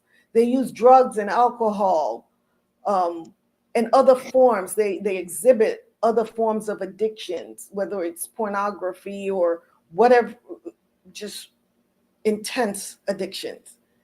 And these practices sometimes lead to self-harm, not just self-harm, but suicide and homicide and other criminal behaviors. And these are signs of broken people. And we look at them and we wonder, well, who would do that? Why would they do that? Well, that's someone that's broken. Broken people become the product of a broken system that claims to provide rehabilitation and safe houses. Broken people may identify as LGBTQ. They end up as wards of the state, in CPS custody. They will end up in juvenile hall. They end up in jail, prison, drug rehabilitations, AA or Alcoholics Anonymous, homeless shelters, just to name of a few of the places where they end up. They end up homeless, living in tents on the streets. How many veterans have we seen living on the streets because of their brokenness? They can be found operating as sex workers, as victims of human and sex trafficking. They can be found in bars, just drinking, bar hopping, and Hollywood. Aren't those some of the places where broken people frequent? So Sister Johnny says something. I can't read it from here. I can read it for you. Can you read it for me? We had the same trauma meeting with the sisters in our body, and the trauma redux healing is still very much needed. Con says, yes, healing is needed. And these things, I mean, this has to be brought to the forefront, because rather than us standing out here looking at them and criticizing, sometimes it just takes time to just sit down with someone and say, you know, I noticed such and such and such. Do you feel comfortable talking to me about such and such? Is there any way that I can help you? You'd be amazed. You'd be amazed how much that will do to someone. To know that you even notice and that you even care. Broken people often suffer from mental and emotional breakdowns. They often find themselves in mental institutions and drug rehabilitation centers, seeking psychiatric, psychological, and drug rehab treatments. Here's another one. Broken people often develop alter egos and multiple personalities. And this is as a coping and protective mechanism to avoid a total breakdown.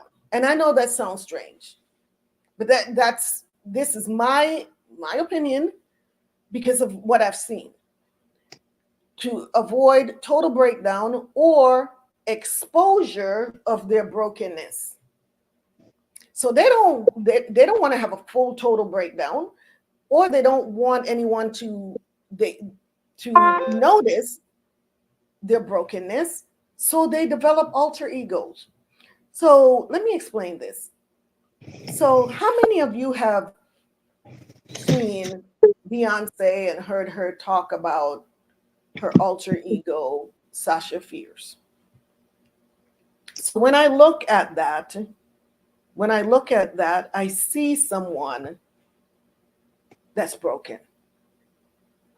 When she gets on stage and she's acting a certain kind of way, and she sat there on, I can't remember, was it Oprah's couch? Someone's couch, and she talked about, her being shy. And when she goes on stage, something comes over her, and then she goes into this, as we've seen it, this frenzy. And what I see is someone who is so broken, but they have to mask that. And so this alter ego now takes over to give her true self a break before she breaks. If that makes sense. And it takes over so that it can now express the frustrations or whatever it may be that she's experiencing, and she gets to go on stage and just lose it. And everybody is clapping and everybody is so excited, not even realizing what's going on there. That this alter ego is just giving her a break. This thing gets to be who she can't be.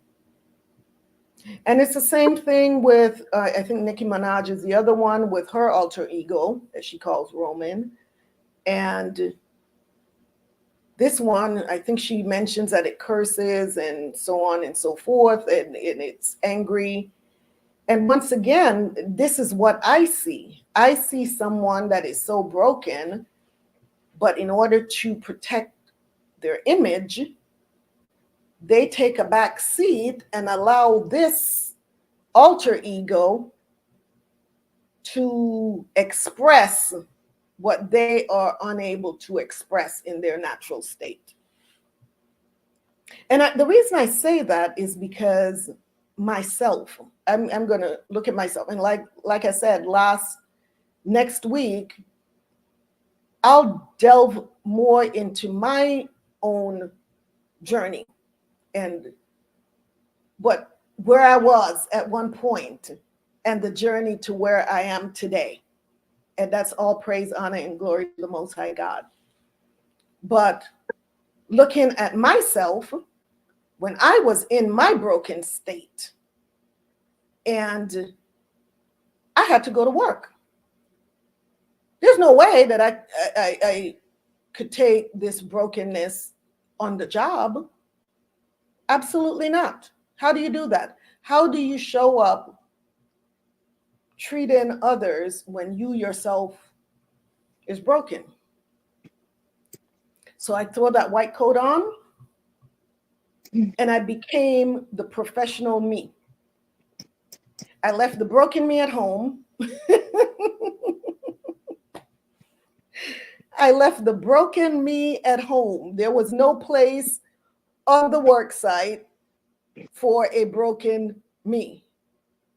So I had to have this put together persona that went to work and took care of everybody else.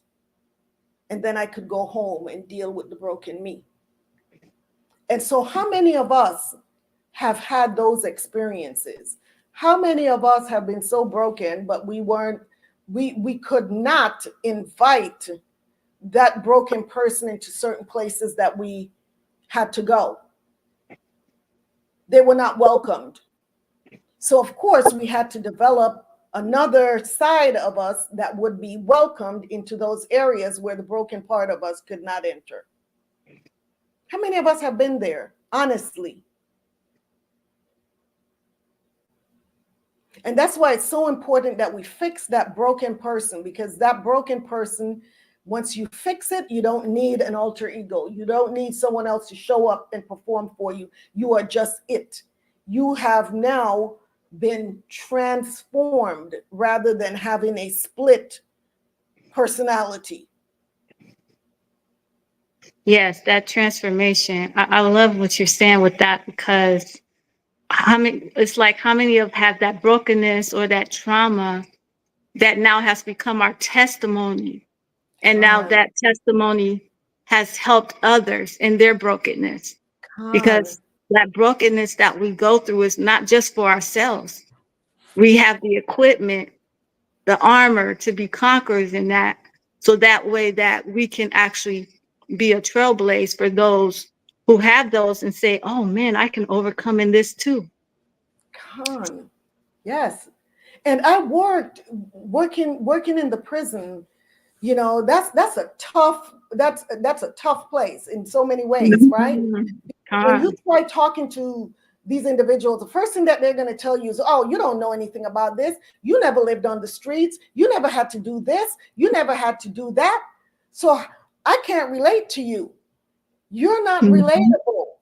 And so you have no credibility whatsoever. No credibility with someone who has been through something that you can never relate to. Right. But I found a way. I always found a way to have that credibility, because I had my own situation that I was dealing with, but they couldn't see that because I showed up a certain way. Of course, I'm working in a prison. You can't go into a prison looking broken, because they will eat you for dinner. I mean, you don't want to go broken, right? But nevertheless, you now learn how, and I know it's only through the Most High God, how to reach broken people. Because when you really have a passion for that, and by the time I was there doing that type of work, I was seriously coming out of the brokenness. But it's a tough situation, because these individuals that are so broken, they don't trust. They have a very difficult time with trust, right? And another thing is, broken people break relationships. They break relationships. Think about the verbiage that broken people use when they're ending, or they have ended a relationship. What are the words that they use? I'm breaking up with him. I'm breaking up with her. I'm breaking it off. We broke up. We broke it off. Very rarely is it said, well, I ended the relationship. Why is it that the relationship has to be broken? Why do you have to break it? Because you are broken. And broken people break everything that is in their path. They don't know how to do anything any other way. Someone who is more whole, if they're getting out of a relationship, they'll say, you know what, we just ended the relationship, or we redefined our relationship. But broken people, they break it off. They break it up. They break relationships. Once again, listen to the words that people use. Sister Paula says, I can relate. Sister Paula said, that is so true, sister. I'm trying to read from a distance. No, I pushed. Let me see. Sister Paula, she said, that is so true. Paula. Oh, she's Paula. The last one. Okay. She said, that is so true, sister. We all have some kind of Why? Wait. I'll look at it on my phone because Yeah. the screen is so far. She said, that's so true, sister. We all have some kind of way. Some kind of way. Oh, yeah. Okay. Way. Yeah, so broken people are not looking for serious relationships. They're not. They find it very difficult to make and keep commitments. They look for objects that become their toys to play with. Have you noticed that? They're not looking for serious relationships. They usually have no real emotional attachment to their toys. And that is so evident by how easy it is for them to discard of the toy after they've broken it. They just throw it away, move on to the next one. Let me just go find another one to break. To them, the toy has no real value and is not even worth fixing. So they just walk away from it after they break it. And we see this, even with men that have, the what we would used to call the womanizers. They have one over here, one over here, one over here. This one over here is broken today. I broke her today. She's crying. Let me go over here to this one over here. And then, this one over here now is mad at me. So I'm going to go over here. And so they always had multiple women in circulation that they break on a continuous basis, right? They believe that if you love someone, that someone has the potential to hurt or break you. That's how broken people feel. So it's safer to objectify a person because it's much easier to get rid of an object that you're not emotionally attached to than it is to walk away from a person that you love. Does that make sense? You got that, Sister Zion? Yes, I'm getting that. Absolutely. Absolutely. So love is not an option for broken toys. It's just not, neither to give nor to receive. So they self-sabotage any relationship that has the potential to involve the heart. Their relationships are only skin deep. It's just real superficial and fleshly. Mm-hmm. But however, these same people, they tend to profess love for others, but have a difficult time loving themselves because they don't feel deserving of receiving love. Not realizing that if you don't love yourself in a healthy way, it's impossible to love others. And then we were talking about the men that were womanizers, but who remembers a term used by women, the term that they use to refer to the men they use? My boy toy. Remember that? Yeah. That was real common, wasn't it? At one point, you heard that all the time. Well, that's just my boy toy. Mm-mm. So it's not just men. We're talking about women that do the same thing to men. And like I said, we're going to hear the brothers come on here and talk about this, what they've experienced as well. So go ahead. I'm sorry.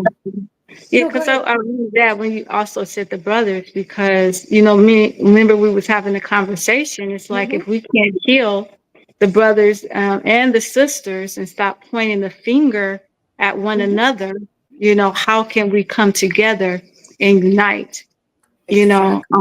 So that's the main one of the conversations that we had about these broken toys, and if we can keep in that cycle, who's gonna stand up and start the conversion, start to actually transition themselves into healing, right. and it takes steps.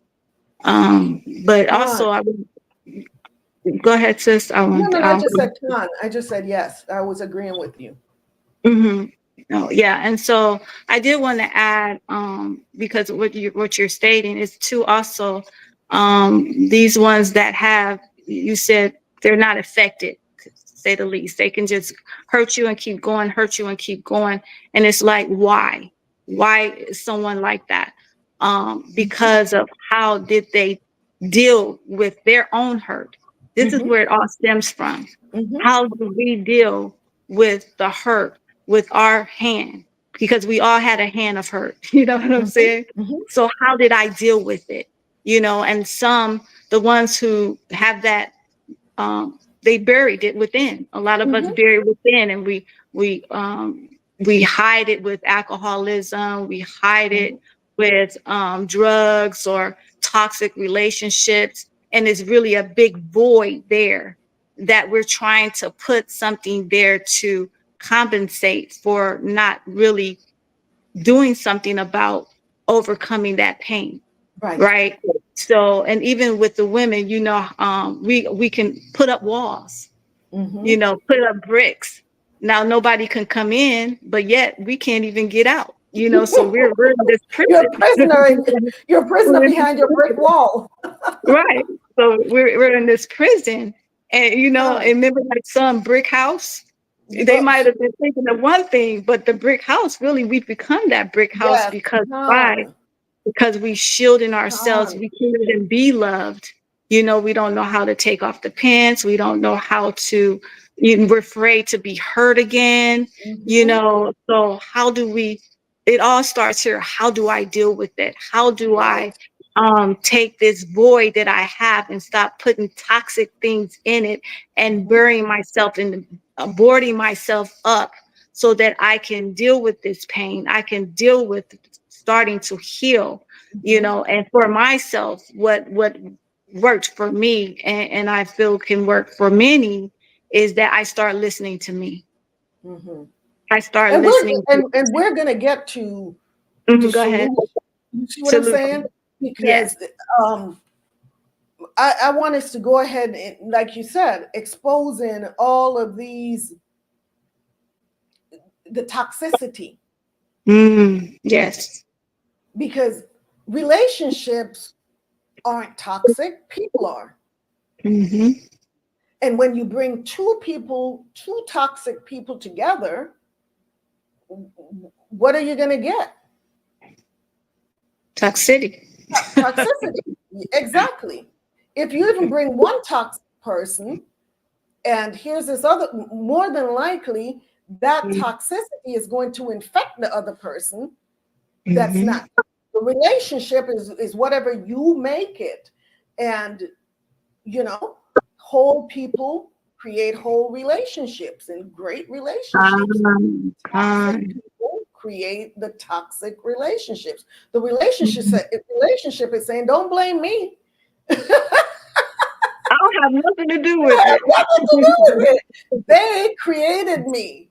Right. They're the ones that created me. You know, I was just here being by myself. Yeah, so broken people break relationships and they break their toys.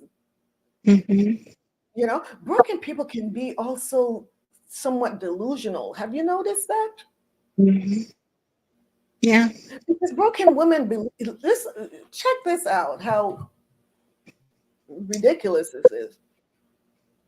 Broken women believe that a masculine man is toxic, but a feminine man is normal. Only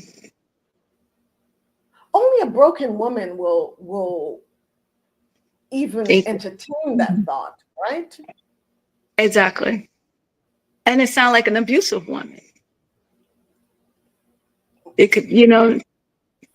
Broken? Yeah, because if you prefer a feminine man, then that's someone that you can rule over. And a masculine man, and then once again, what caused that? Going back to the root, going back to the root of the problem, right? What caused that mindset? Which could come from a dad a abusive dad or a harsh dad, you know. And now it's like anyone man that's just being manly himself, and you know what I'm saying. For them, they don't know how to equate with that because they're looking for the solution total opposite of what they had. Right. And then these women also turn to women for relationships. So there's just, and I know I've heard these stories. So another sign of brokenness is how easy it is for the villain to transform themselves into becoming the victim. Have you noticed that the person that is the villain can just flip a switch just like that, and they're now crying and they're now the victim. Look at what was done to me when they were the one that was over here beating up on this person over here, or this person.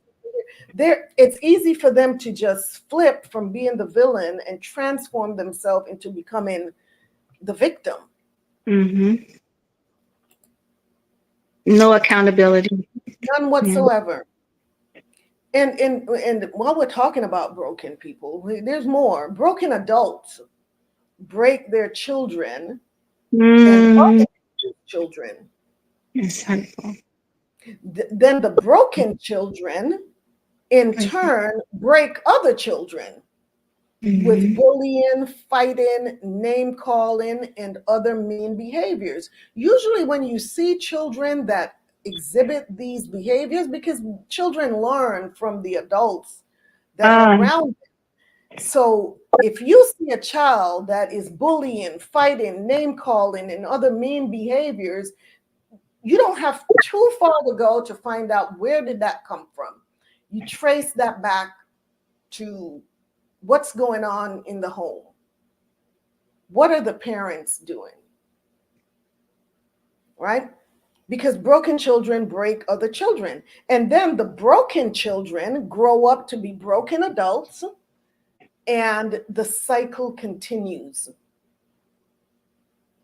The cycle continues because those broken children now become adults, and they have their own children, and they break their children and other people's children, and then their children are now breaking other children, and the cycle just continues. And this brokenness can spread like a virus.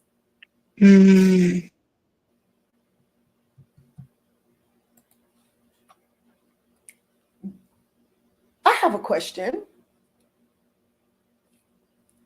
And maybe you can help me with the answer to this. Who broke the P. Diddy's and the R. Kelly's of the world?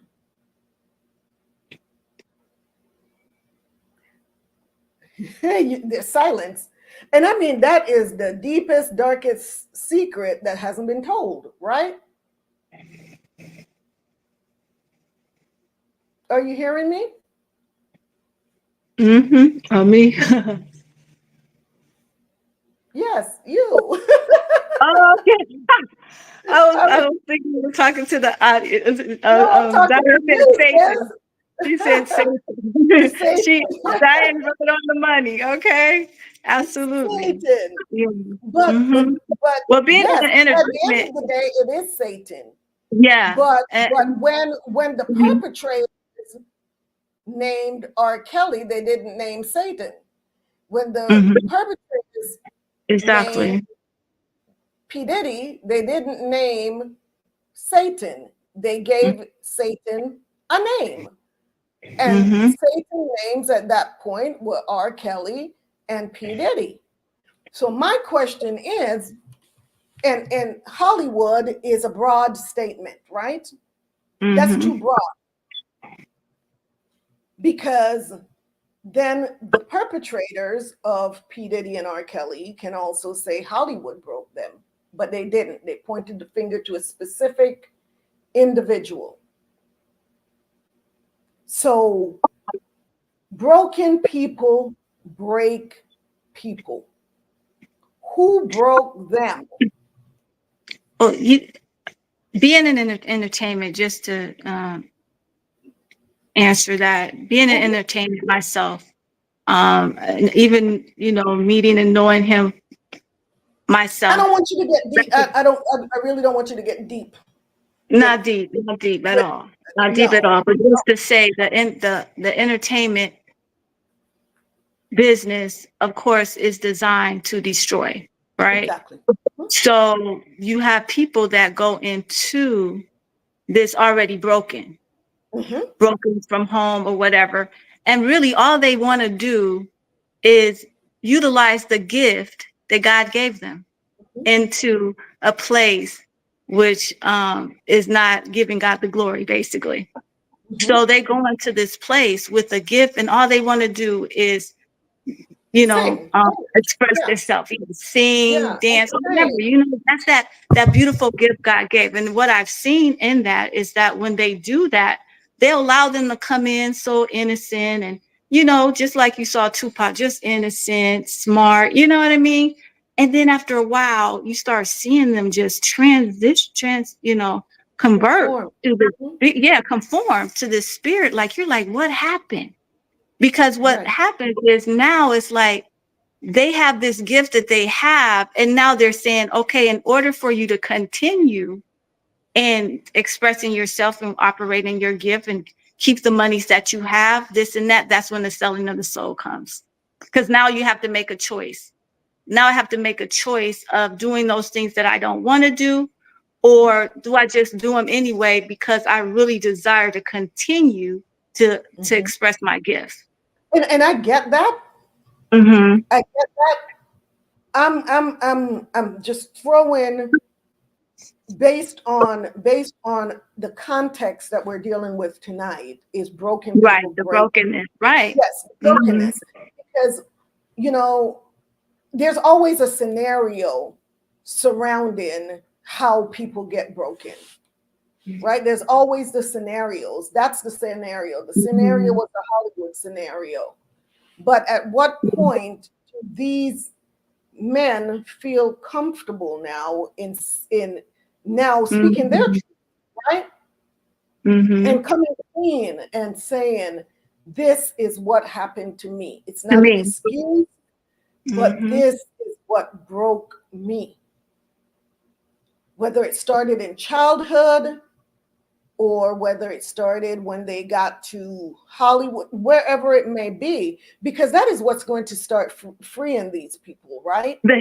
That's when the healing comes. Because a lot of people out here are no different than P. Diddy and R. Kelly and the ones that broke them, because we know that they didn't just wake up and all of a sudden be that, right? Something happened at some point to break them. But at what point do we now say, okay, someone goes to them and say, we know that you are not the only one that did, who did what to you? Because until we start following the trail, and I'm talking about, because these people's lives are on the big screen for us to see. Their lives are being played out for the world to see. But how many of us know people that are going through these same things, but they cannot speak about what happened to them? They won't speak about who did what to them because of shame, because it may be a family member that did it. It may be a parent, it may be an uncle, and you know, you're told what happens in this house stays in this house. So this person that is now acting out and doing it to others, they're caught, but now no one will ever know what happened to them that caused them to now develop these behaviors. And so that's the part that that I was trying to get at, because every perpetrator was once broken. That's my belief. The question that remains a mystery oftentimes is, who was the perpetrator of the perpetrator? Who was the perpetrator's perpetrator? Mm-hmm. Right? That's a mystery. Sometimes that remains a mystery. And I've had patients like that who, when you get them to divulge, and this is just to help them to come to the place where we really want them to get to. The place isn't about, oh, snitching or anything like that. The place is, you have to name this person, because at the place where we need them to get to is forgiveness.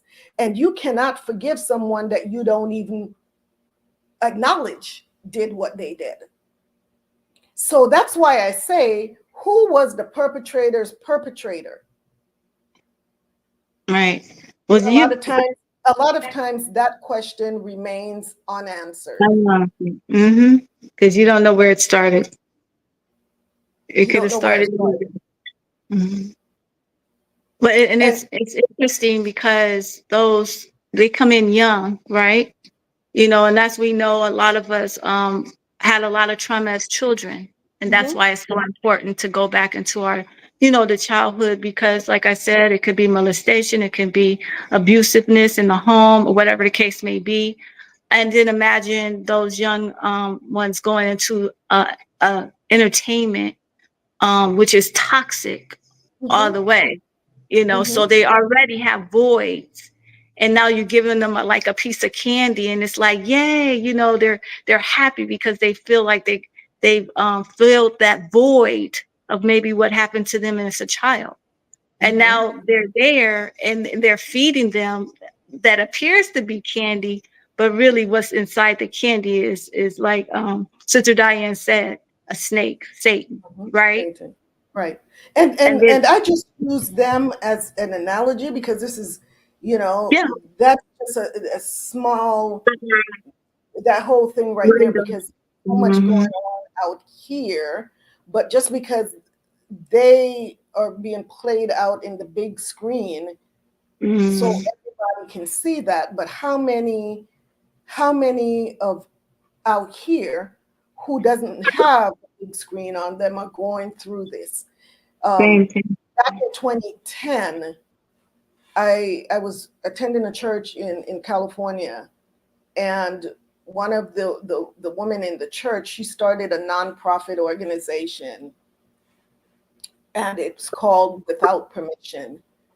And that nonprofit organization was at that time rescuing victims of human trafficking. And that was the first time that I had ever heard about human trafficking. I was like, what is this? Right? What do you mean human trafficking? And she came to me and asked me to volunteer because she was it was in the startup phase. And the goal, it was going out and rescuing these victims of trafficking. And like I said, back in 2010, at that time, this wasn't something that was being even reported. And she now was going out to the law enforcement agencies, and she was teaching the police officers how to identify victims of human trafficking.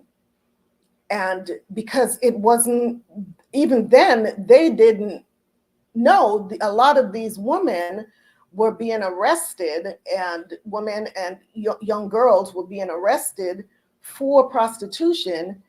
And because the law enforcement were not even savvy in their investigations on how to identify who was really the prostitutes who were being trafficked, it was now she was going out and teaching all of these agencies, and now her organization is huge. My role there was I volunteered to do the physical exams on these young women when they were rescued.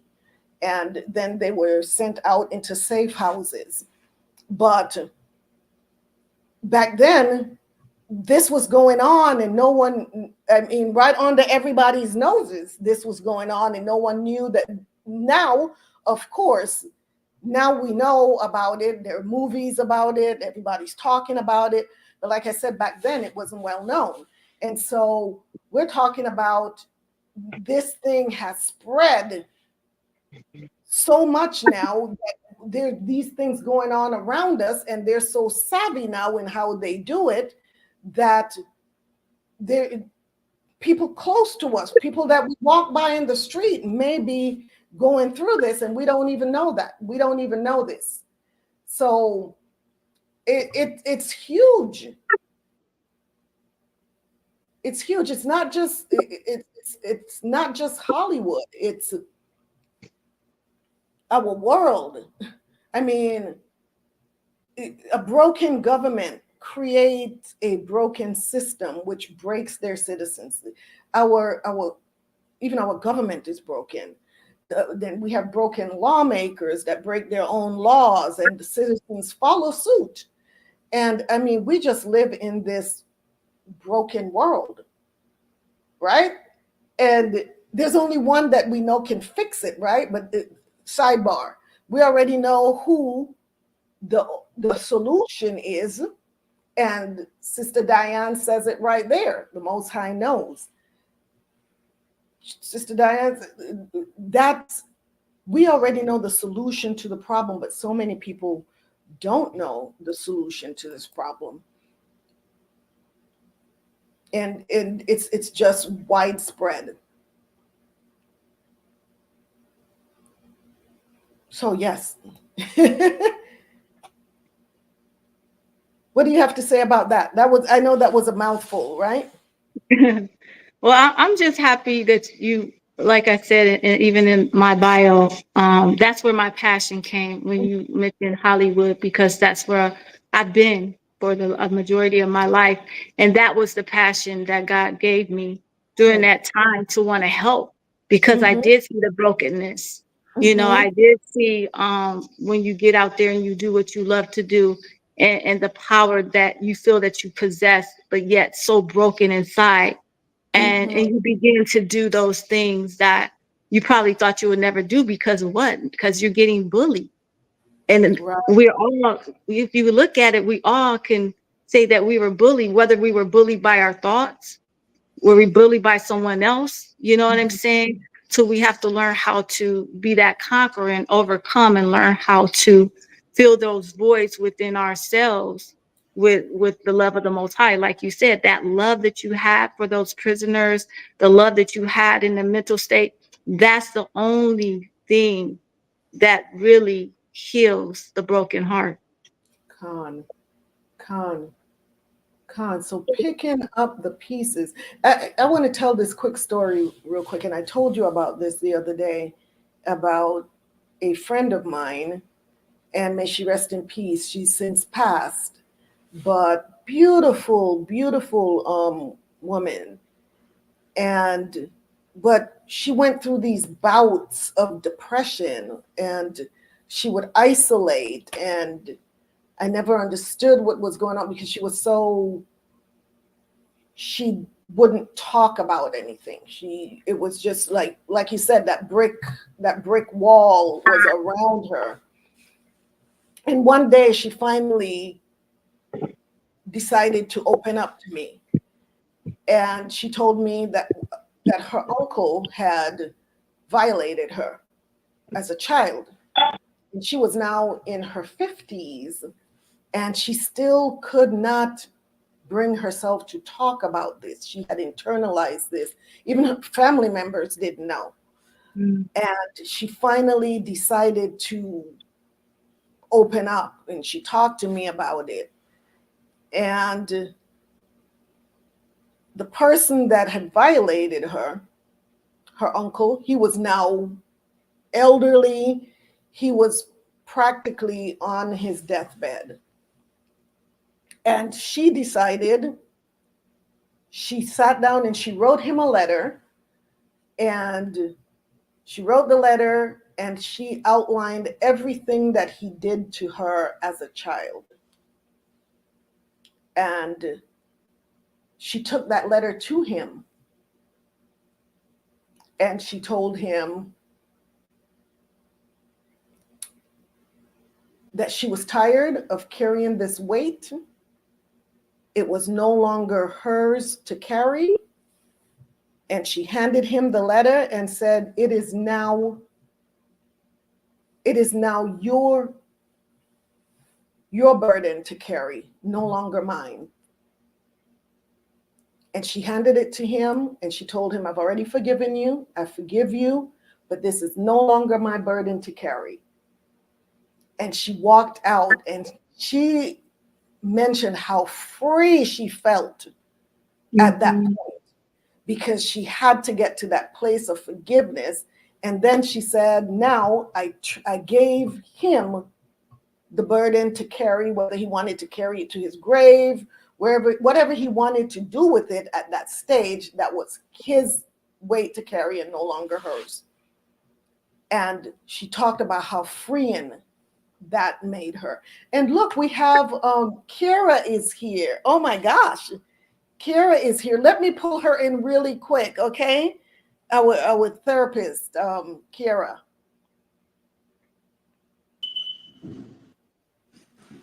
Kira, oh, I am so glad that you made it. Me too. You. I'm sorry. Let me set up my little situation from my other. I can't see you. Yes, I'm sorry. You know, I'm just logging in from my. Yes. I'm so glad that you were able to make it. Yes. Your name tag there is taking up half of your face. Right. All of my stock here. Here we go. Yeah, that's much better. Much better. Okay. So, Kara, welcome. Just give a brief. Were you able to hear anything that we were saying, or were you so you were caught up with your clients? I know. Yes, I was fully submersed into the group. Yes.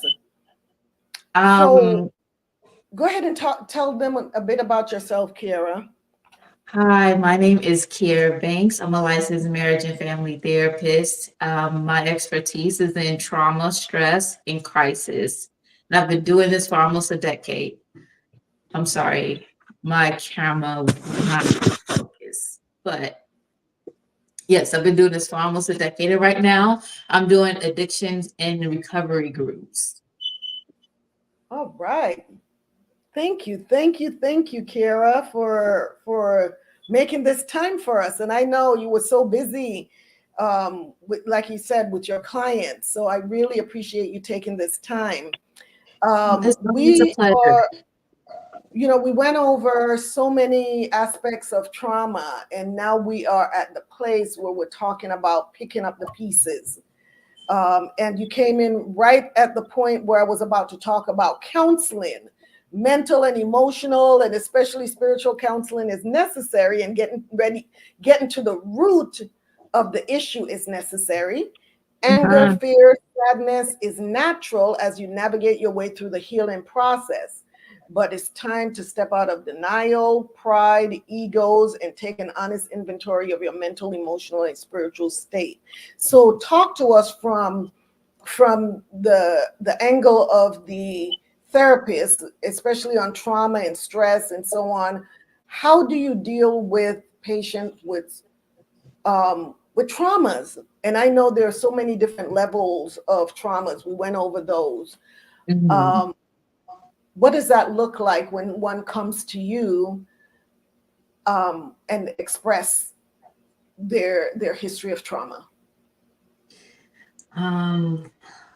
My gosh. So it varies based off of, what they have experienced. And sometimes people are still experiencing perpetual trauma. So a lot of the times, especially when it's those with trauma backgrounds in childhood, they found themselves replicating that in their adulthood. So a lot of them come in linked to their abusers.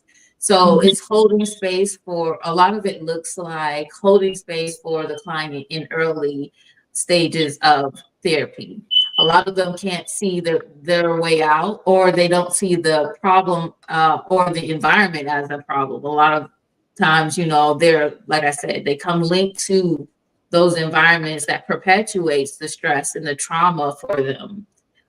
So to be honest, therapy is long-term when it comes to those who have dealt with perpetual trauma, childhood trauma, as opposed to those who've had one traumatic experience.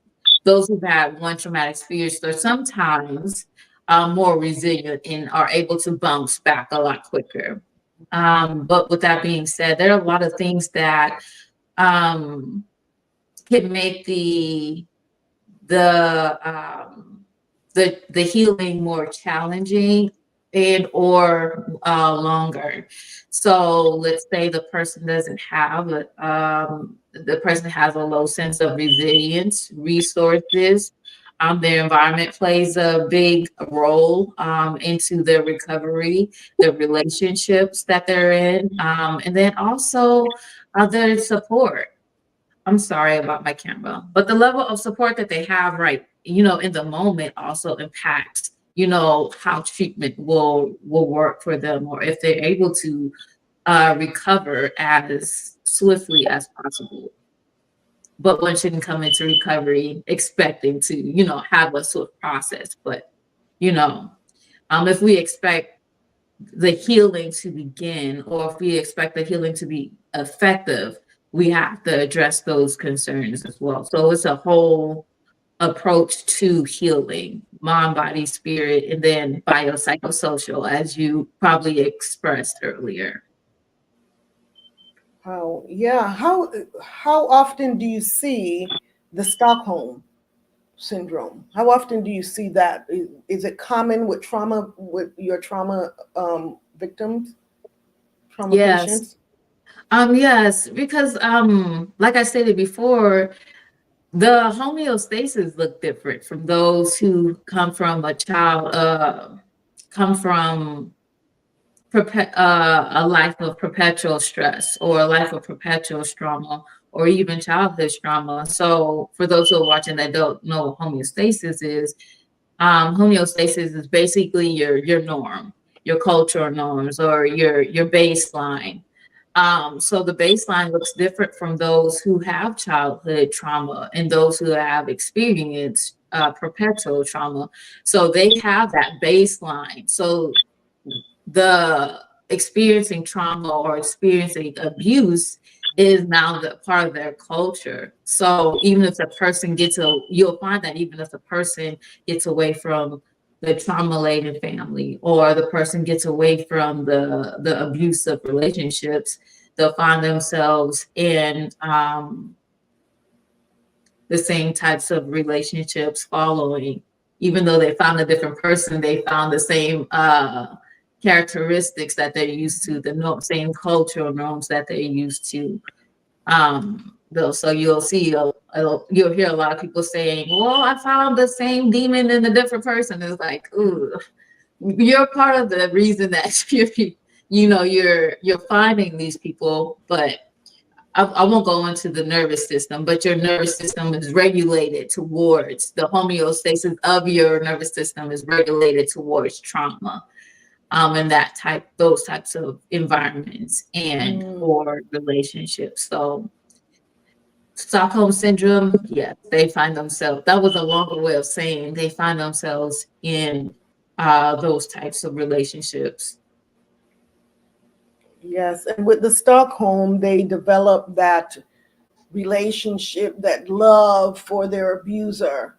And, a lot of times they actually fall in love with the abuser. If it's someone that was kidnapped and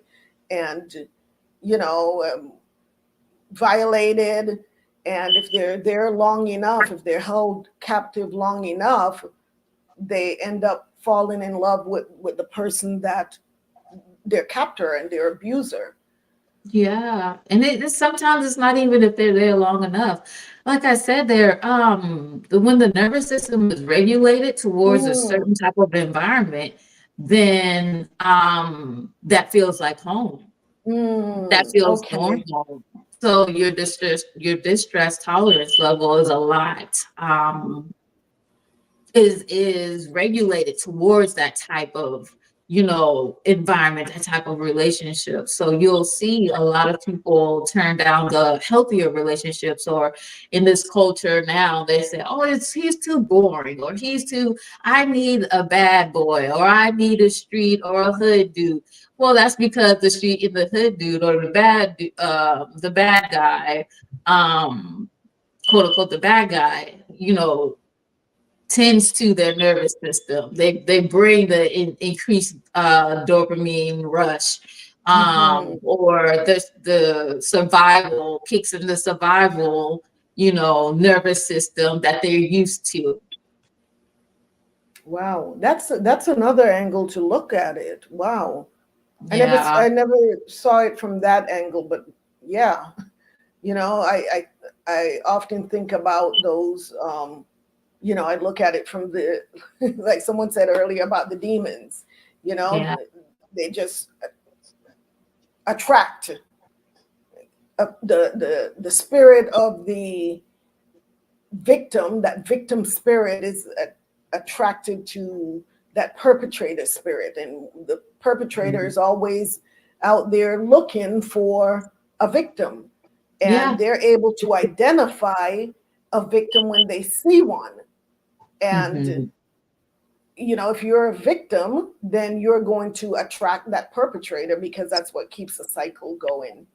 Yes, the relationships is very much complementary. That's what we call that, in the mental health field. Most of the time you will see those types of relationships. You never really see two perpetrators get together. Right. Never really see two abusive people get together. One has to be the chaser, and one has to be the runner, or one has to be the dominant, and one has to be the submissive.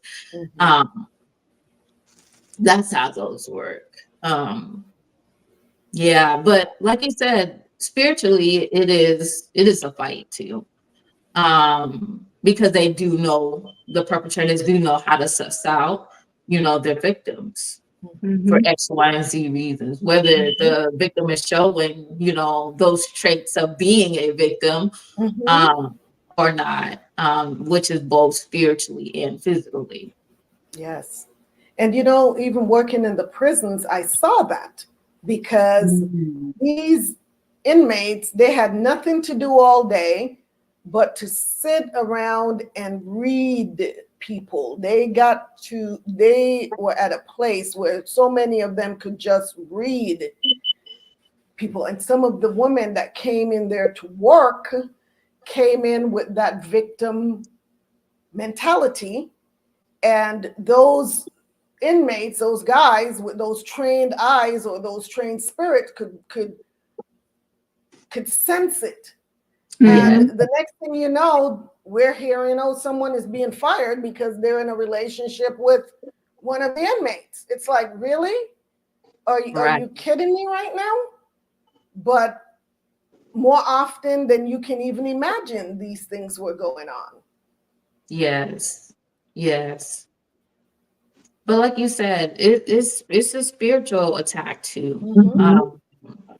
I think spiritually we're aligned, physically and mentally and emotionally. Like they all work hand in hand. And if we get our mental, or if we get our spiritual right, we're less of a target. Mm-hmm. Uh, We're also regulating our bodies and our nervous system appropriately as well. Mm-hmm. Absolutely. Wow. So yeah, we're talking about, these are the keys to how to start Mhm. picking up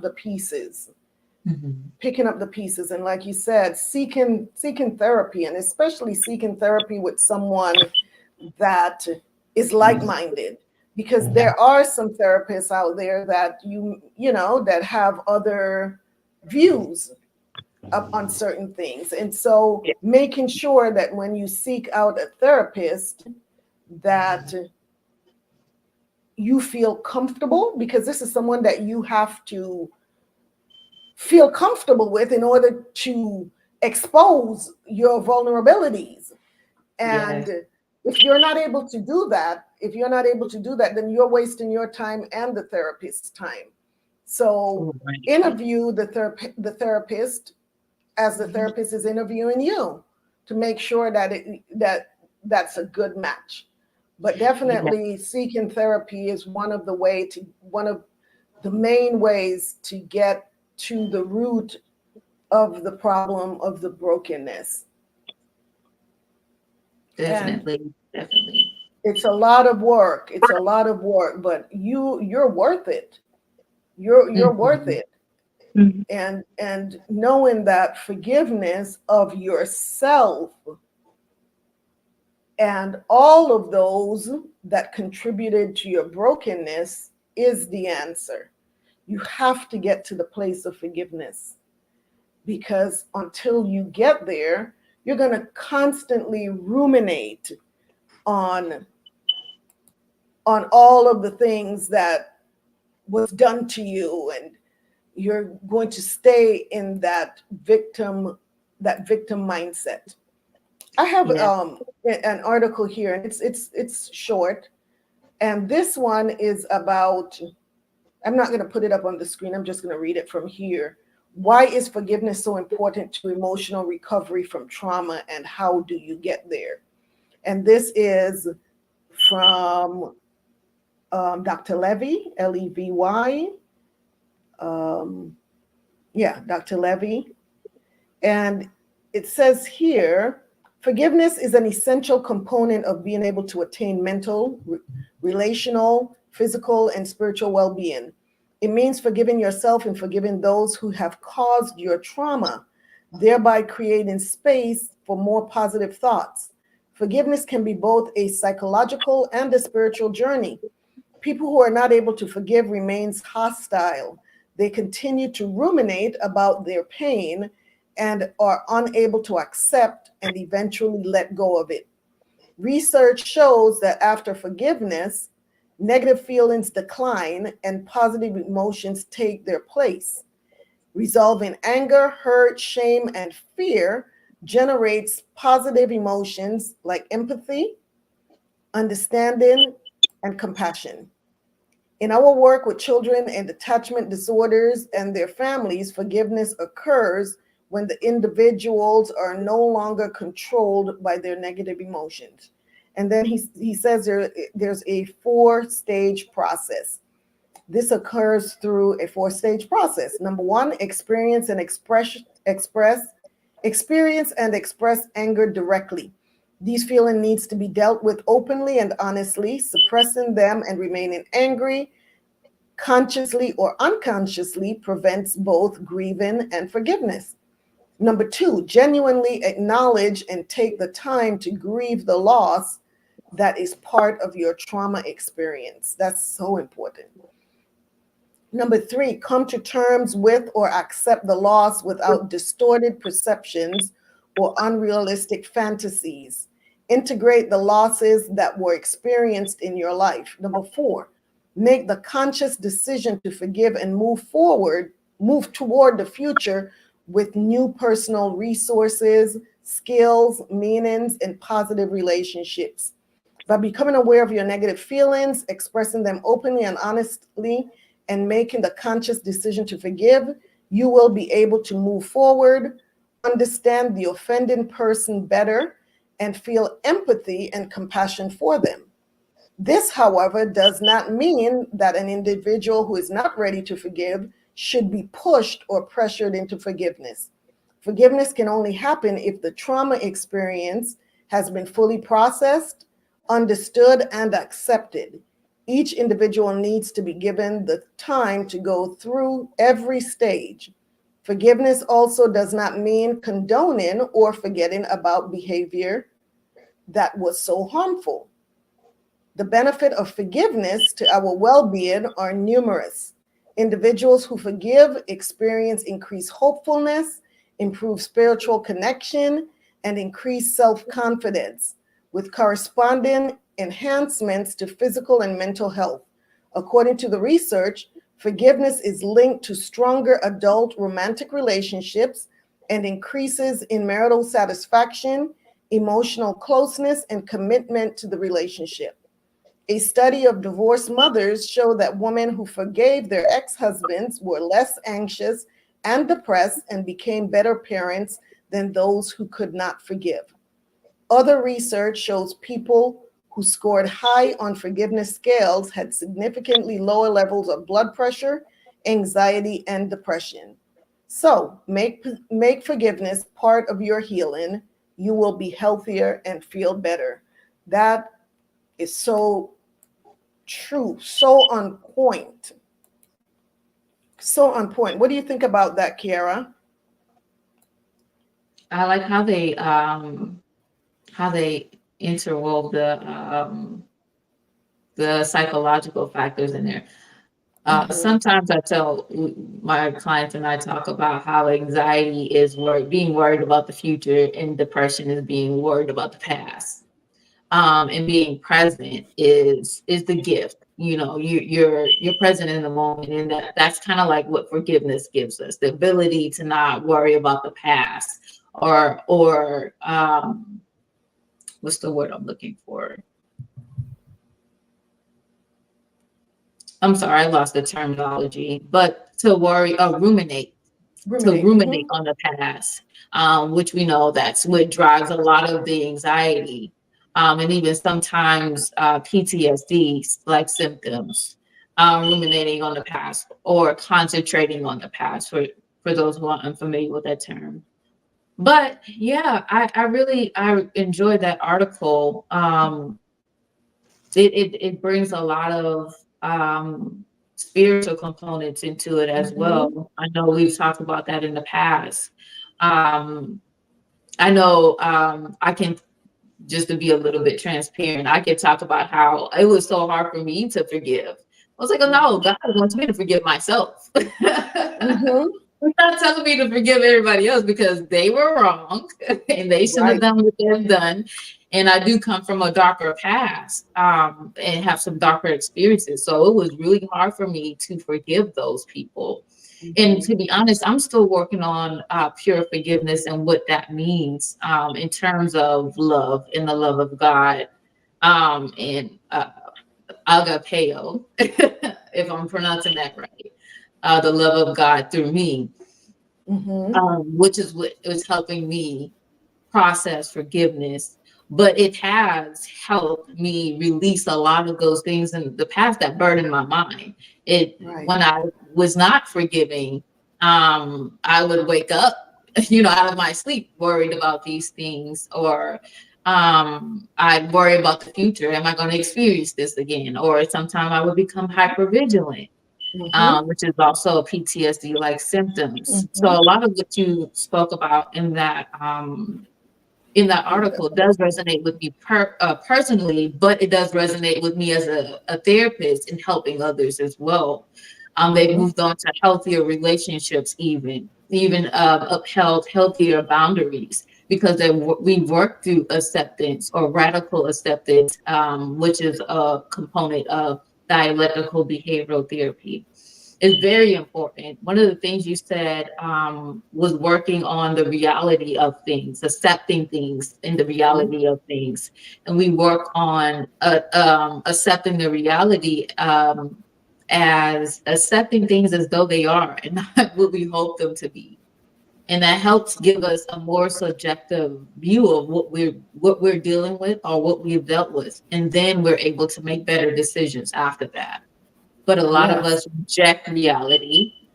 A lot of us reject reality, or we romanticize certain parts of the reality that keeps us stuck in that cycle. So I definitely, I guess I said all that to say, I'm sorry, that was a little bit long. No, that's okay.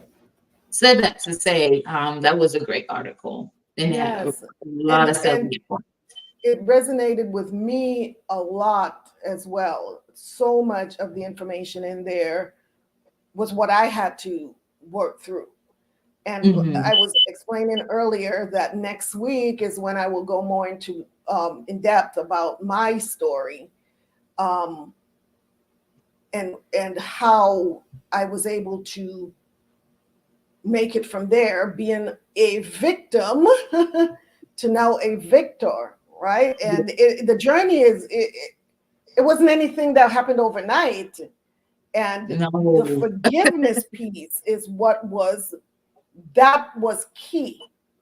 That's for me, that's the only answer right there. And when he also mentioned being able to walk in that person's shoes, whoever was, hurt you, having empathy for them. And that also was a huge step for me, is to be able to find that empathy and to, think about, like I was asking tonight, who was that perpetrator's perpetrator? Because with my experience, it was like, well, who did something to him in order for him to be the way he was? And so, yes, it's so key. That article just hit the nail on the head in so many different areas for me. And so I think that was a great article, because I think I'm sorry. No, I'm sorry. I didn't mean to cut you off. No, I was going to say, ahead. you brought up a really good point, because forgiveness is a 2-part series if you're talking about it spiritually.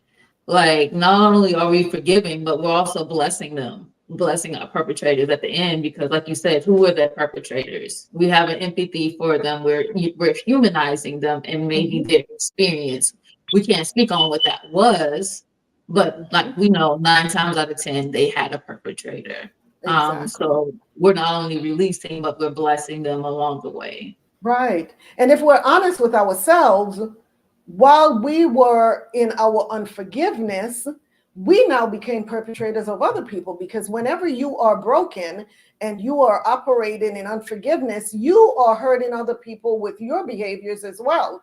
So now this person that you despise and this person that you hate, you are now becoming them, just like they became the person that hurt them. So at some point, someone has to get to the stage where they say, you know what? This is where that cycle ends. This is where the cycle is broken. Not me, but the cycle now has to be broken. Exactly. That really requires a lot of insight, a lot of soul searching, a lot of honesty with yourself, a lot of patience, and like we said, empathy, because who wants to think about, forgiving somebody that did all of these horrible things? But it's so necessary. It's so necessary. Yes. So yeah, and for me, I'm so glad that you talked about that. We had you come in and talk about the therapy, and we have a question for you as well. But I wanted to say, I treated many patients with multiple psychiatric illnesses and addictions. And I can honestly say that I don't know of one that I cured through medications.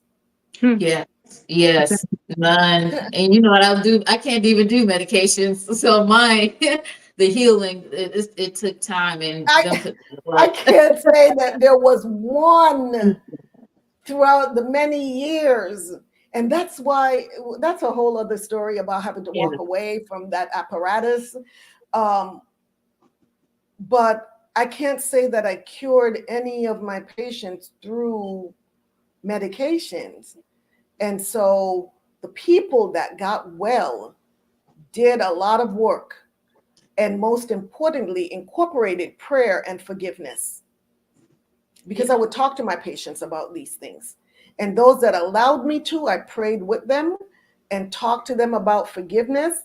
I also prayed for my patients without their knowledge, without their consent. They didn't need me to, to ask their permission to pray for them. I prayed for them on my time, right? Not on theirs. And those that held on to anger and unforgiveness never improved or got worse over time. Yes. Like you said, it became the most likely became the perpetrators, because even if you didn't perpetrate those exact behaviors, you built this wall up to be more harsh to the world. Whether you felt like you had to protect yourself or you felt like you had to survive, most of them are still in survival state. Yes. So Sister Diane has a question for you. She says, what should we expect from our therapist in order to know they are a good fit? And you know, it's so interesting. Our last show back in, was it January? When you were here, when you were on the show, you had this very same question, but it wasn't Sister Diane because she wasn't a part of us, of our group yet. So here's that question again. Okay, what can you read that one more time? What should we expect from our therapist in order to know they are a good fit? You'll know during the consultation stage. Well, maybe before you run across their bio and what their expertise is, what their niche is, which is what they work on. So a part of that first starts with you, selecting the therapist. In trying to see if they're aligned with, who you are. Maybe they work with a certain demographic. Maybe they work on a certain mental health issue that you want to address. Maybe they look like a certain type of therapist you want to look like.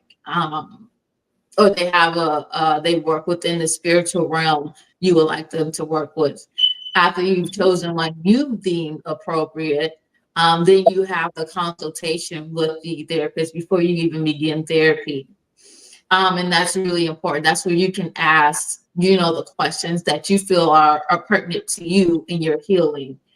After that, if you feel like they've made it to the last stage, the final stage, which is beginning therapy, then you get to, in the first few sessions, it's really about you getting to know one another. And that's where you're able to really advocate on your behalf and, address some concerns you may have. Or if you don't feel like there should be any concerns at this point, find a new therapist. I'm such a huge proponent of advocating for people to advocate for themselves, because a lot of people come into, these rooms with professionals and think they don't have a right, or think they don't have the right to get what they need. So if you find that the therapist does not align with you at any stage or at any point in the therapy, whether you're 1 month in or 10 months in, you're able to seek therapy elsewhere. And sometimes that therapist is able to give you additional resources to one that may help you. Yes. That may be a better fit. Yeah. Awesome. So half the battle is on her, or half the battle is on the patient or the client, and the other half is on the therapist. Very good. Sister Diane has another question. She says, last question, is arrested development a symptom of being broken? If yes, please explain. Thank you.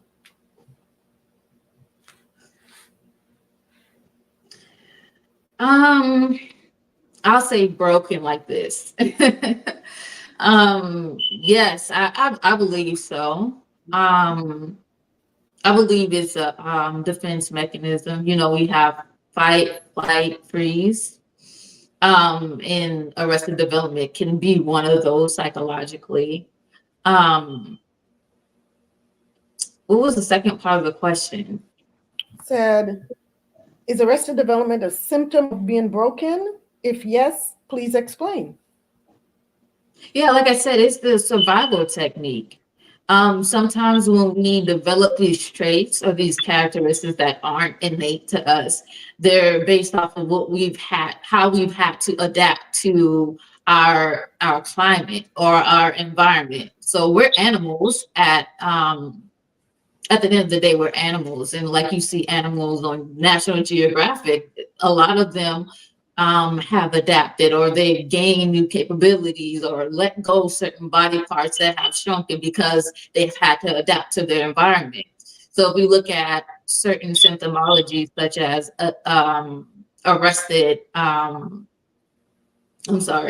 development, that was the symptom, then that could be one that we've had to adapt to survive in our situations or in our environments. And a lot of times, unless we're in war or something like that, something similar, experience a traumatic event that harsh, a lot of people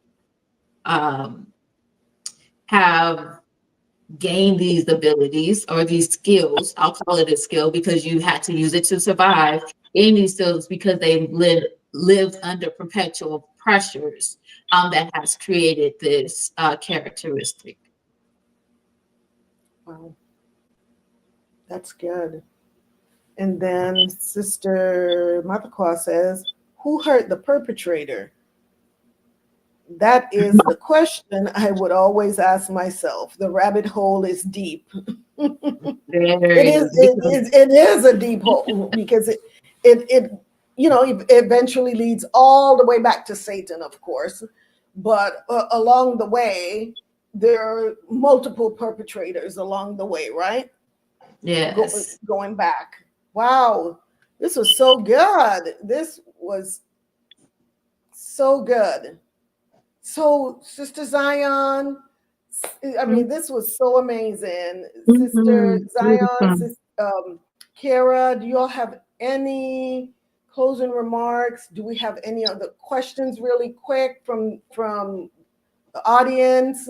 We're going to wrap it up. Wow, it was, I don't want it to end, but I know people have to work tomorrow but yeah, do either of you have any closing remarks for our audience?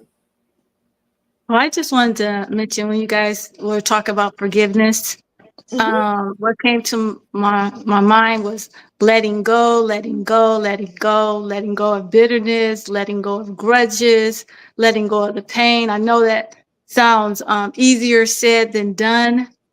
I know for myself too, like we've all, like you said, we've been through the traumas, we've been through things, abusive relationship. Myself, I've been through an abusive relationship, but even in that relationship, I thought to be the victim until I actually learned how to forgive and put God in that void and realize in even my brokenness that I was actually the victor. And I was able to look at the one who was abusing me as the one who was actually the victim. And like she said, it's a rabbit hole because he became what was done to him. So when we are able to open our eyes, and only the Most High really can give us the love of Christ, can give us that power to forgive those who hurt us, those traumas that we've been through, and ask him to give us the strength to let it go, because it becomes that weight that changes us and transforms us into things that are not what we really want to be, but just being transformed into that conversion of the love of Christ. Khan, I have a request for you. That's great, Sister Zion. That is so true. At the end of the day, that's the only one. That's the only answer. Developing the mind of Christ, and thinking about how we've been forgiven, and how dare we not forgive others? Who are we? If we've been forgiven, to not be able to forgive others, who do we think we are? Exactly. What makes us so special? Right. So Sister Mother Quad says, can Sister Kira come on again? And guess what? The answer is yes. And Sister Kira will be. Yes. We talked about it earlier, coming on the last show of the series, the Broken Toy series. So yes, Sister Kiara is going to be back.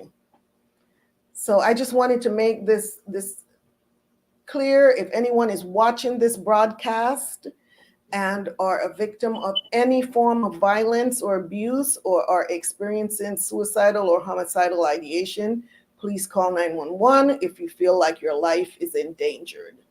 If you're seeking mental health advice, you can contact me through my email, or I don't know if Kara will be available. If someone wants to reach out to you, Kara, for maybe they want to talk to you about therapy. Yes, definitely. If you're open for patients. Yes, or clients. definitely. And if we don't fit, I do. I have a very a very focused referral system to help them get the type of therapy they do need if they don't feel like you're a good match. Oh, awesome. How do they get in touch with you, Kara? I'll send you my link for Okay. my referral link, and then maybe I don't know if you can attach it or Oh, if you're I able need to put it in a private chat? Are you able to put it in the private chat? Are you able to see that No, I'm not on able your to see the end? chat. I'm not able to see the chat for some reason. Okay. Or the comments. Let's see. Huh. Oh, now I see it. I You guess see I it? had to, yeah, Okay. I guess I just had to press comments. Connect to comments on YouTube. So yeah, if you can put it in a private chat, and then I can now copy it and post it in the main chat, unless you're able to see the main chat. Are you able to see the main chat right now where everybody, the thread? I'm able to see it, but it's making me go through a lot of other options. So I can send Oh, it okay. to you. Send it to me on a private chat, and I'll put your information in the box there. Okay. And also, if you are in need, if anyone out there is in need of spiritual advice, please contact your elders, bishops, deacons, or officers of the church. Please do.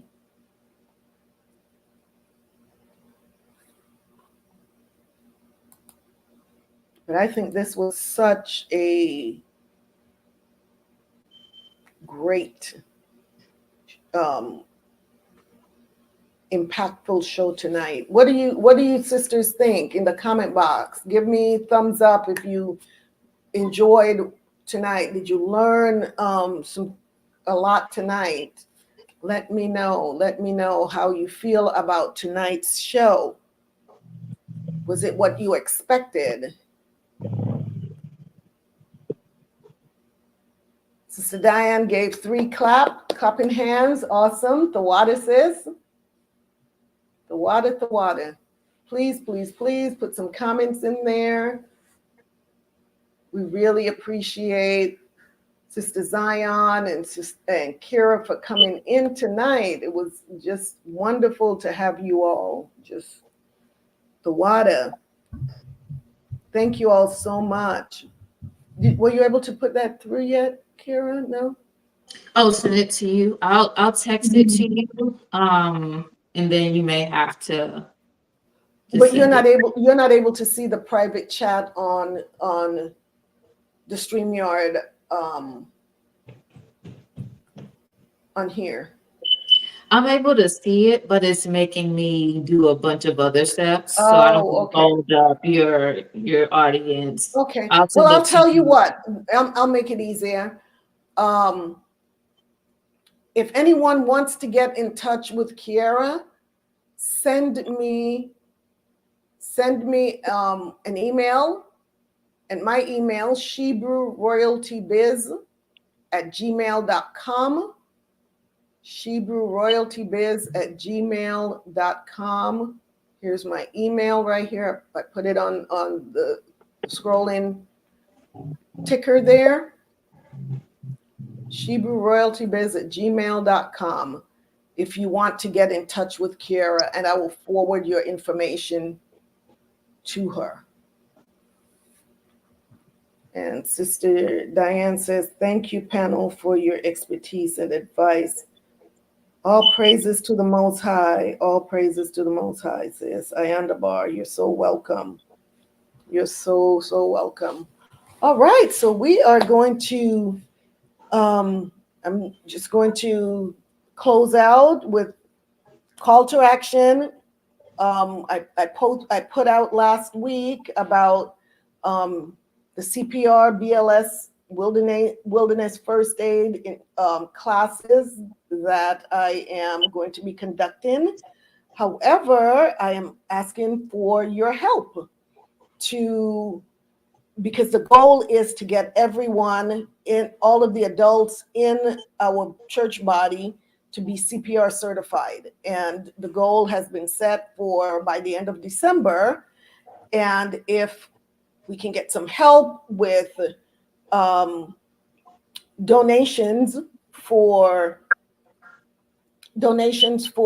the equipment, the equipment is quite costly, so I would appreciate it if I can get some help with purchasing the equipment. The goal is $3,000 to raise the funds for the equipment. So if you are able to, nothing is too small. You can send your donation to my Cash App, and that is, let me put my Cash App information up here.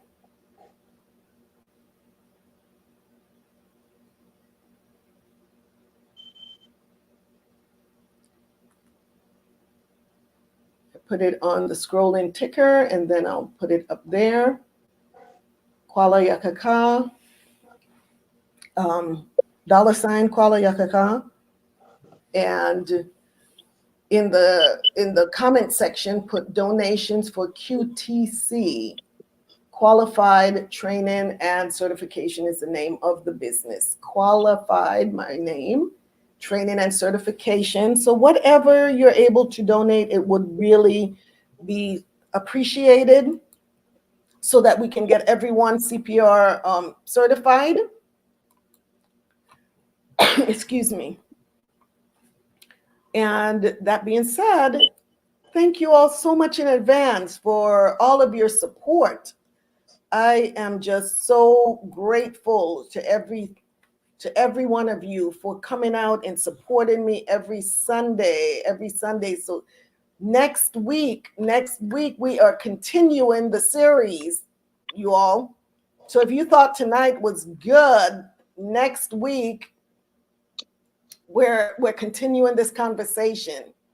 This conversation next week will be Broken Toys, the series, episode 2, Broken Toy Soldiers, interview with a forensic psychologist. That is the name of the title of next week's show. It is Broken Toys, the series, episode 2, Broken Toy Soldiers, interview with a forensic psychologist. So we are having a forensic psychologist, actually from the body, who will be coming out and talking to us about what he does as a forensic psychologist, and with his military background as well. That's where the Broken Toy Soldiers part comes in. And with my military background as well, like I said, this is where I will now delve more into my story, and that will be next week.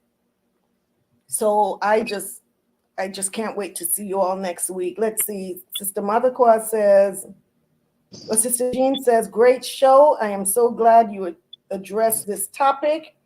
This is very much needed. A lot of people are actually broken and don't even know it. Khan says, I agree. Sister Mother Kwa says, this was a great show and much more than I expected. This is a must rewatch. The Water Sisters, all praises. Wow. Wow. Thank you all so much. Thank you all so much. That being said, let's start planning for next year's 3rd annual Shebrew Royalty Summit Tea Party. I am working on that. I really am. I am really working on that. So next year, around somewhere between June and August, will be our 3rd annual Shebrew Royalty Tea Party here in San Are we Antonio. gonna have kombucha too? We'll talk about that. Is that your tea of the night, kombucha? Yes, I didn't get to tell everyone. This is my peach kombucha, and let me tell you, sis, she said they call her the juice lady because she makes everything. So don't forget to get your kombucha, okay? Maybe you can drink some of this with me next week at our next show, part 2. Oh yes, yes. I will be making some kombucha this week for sure. For sure. Yes. Most High willing. Let me just put that out there. Most High willing. I have a lot to do with that kombucha. So, sisters, if you found the information that was presented tonight useful, please, please, please do me a favor and share this video with your sister friends and your relatives. Let's grow this channel so the information can reach Shebrews throughout the 4 corners of the earth, and even those that are not Shebrews but are willing to be a part of our community. We are to let our light shine so that others can be led to the source of the light. And that's what we are doing. We are shining light in dark places right now. That's what we are doing. So I love you all and always appreciate you taking time out of your very, very, very busy schedule to have tea, kombucha, and conversation with me. The water, thank you for all your support. Know that I'm praying for you. I'm praying for us. And until the Most High brings us back together, may you prosper and be in good health. And remember, true healing begins inwardly before it is expressed outwardly. All right, sisters. I am your hostess, Kwala Yakaka, a voice of reasoning and justice. Have a blessed night and a blessed week. Good night, y'all. Good night. Good night. The water, Sister Zion. The water, Kara. Love you all much. Love you, sis. Bye. Bye-bye. Sister Jana says the water.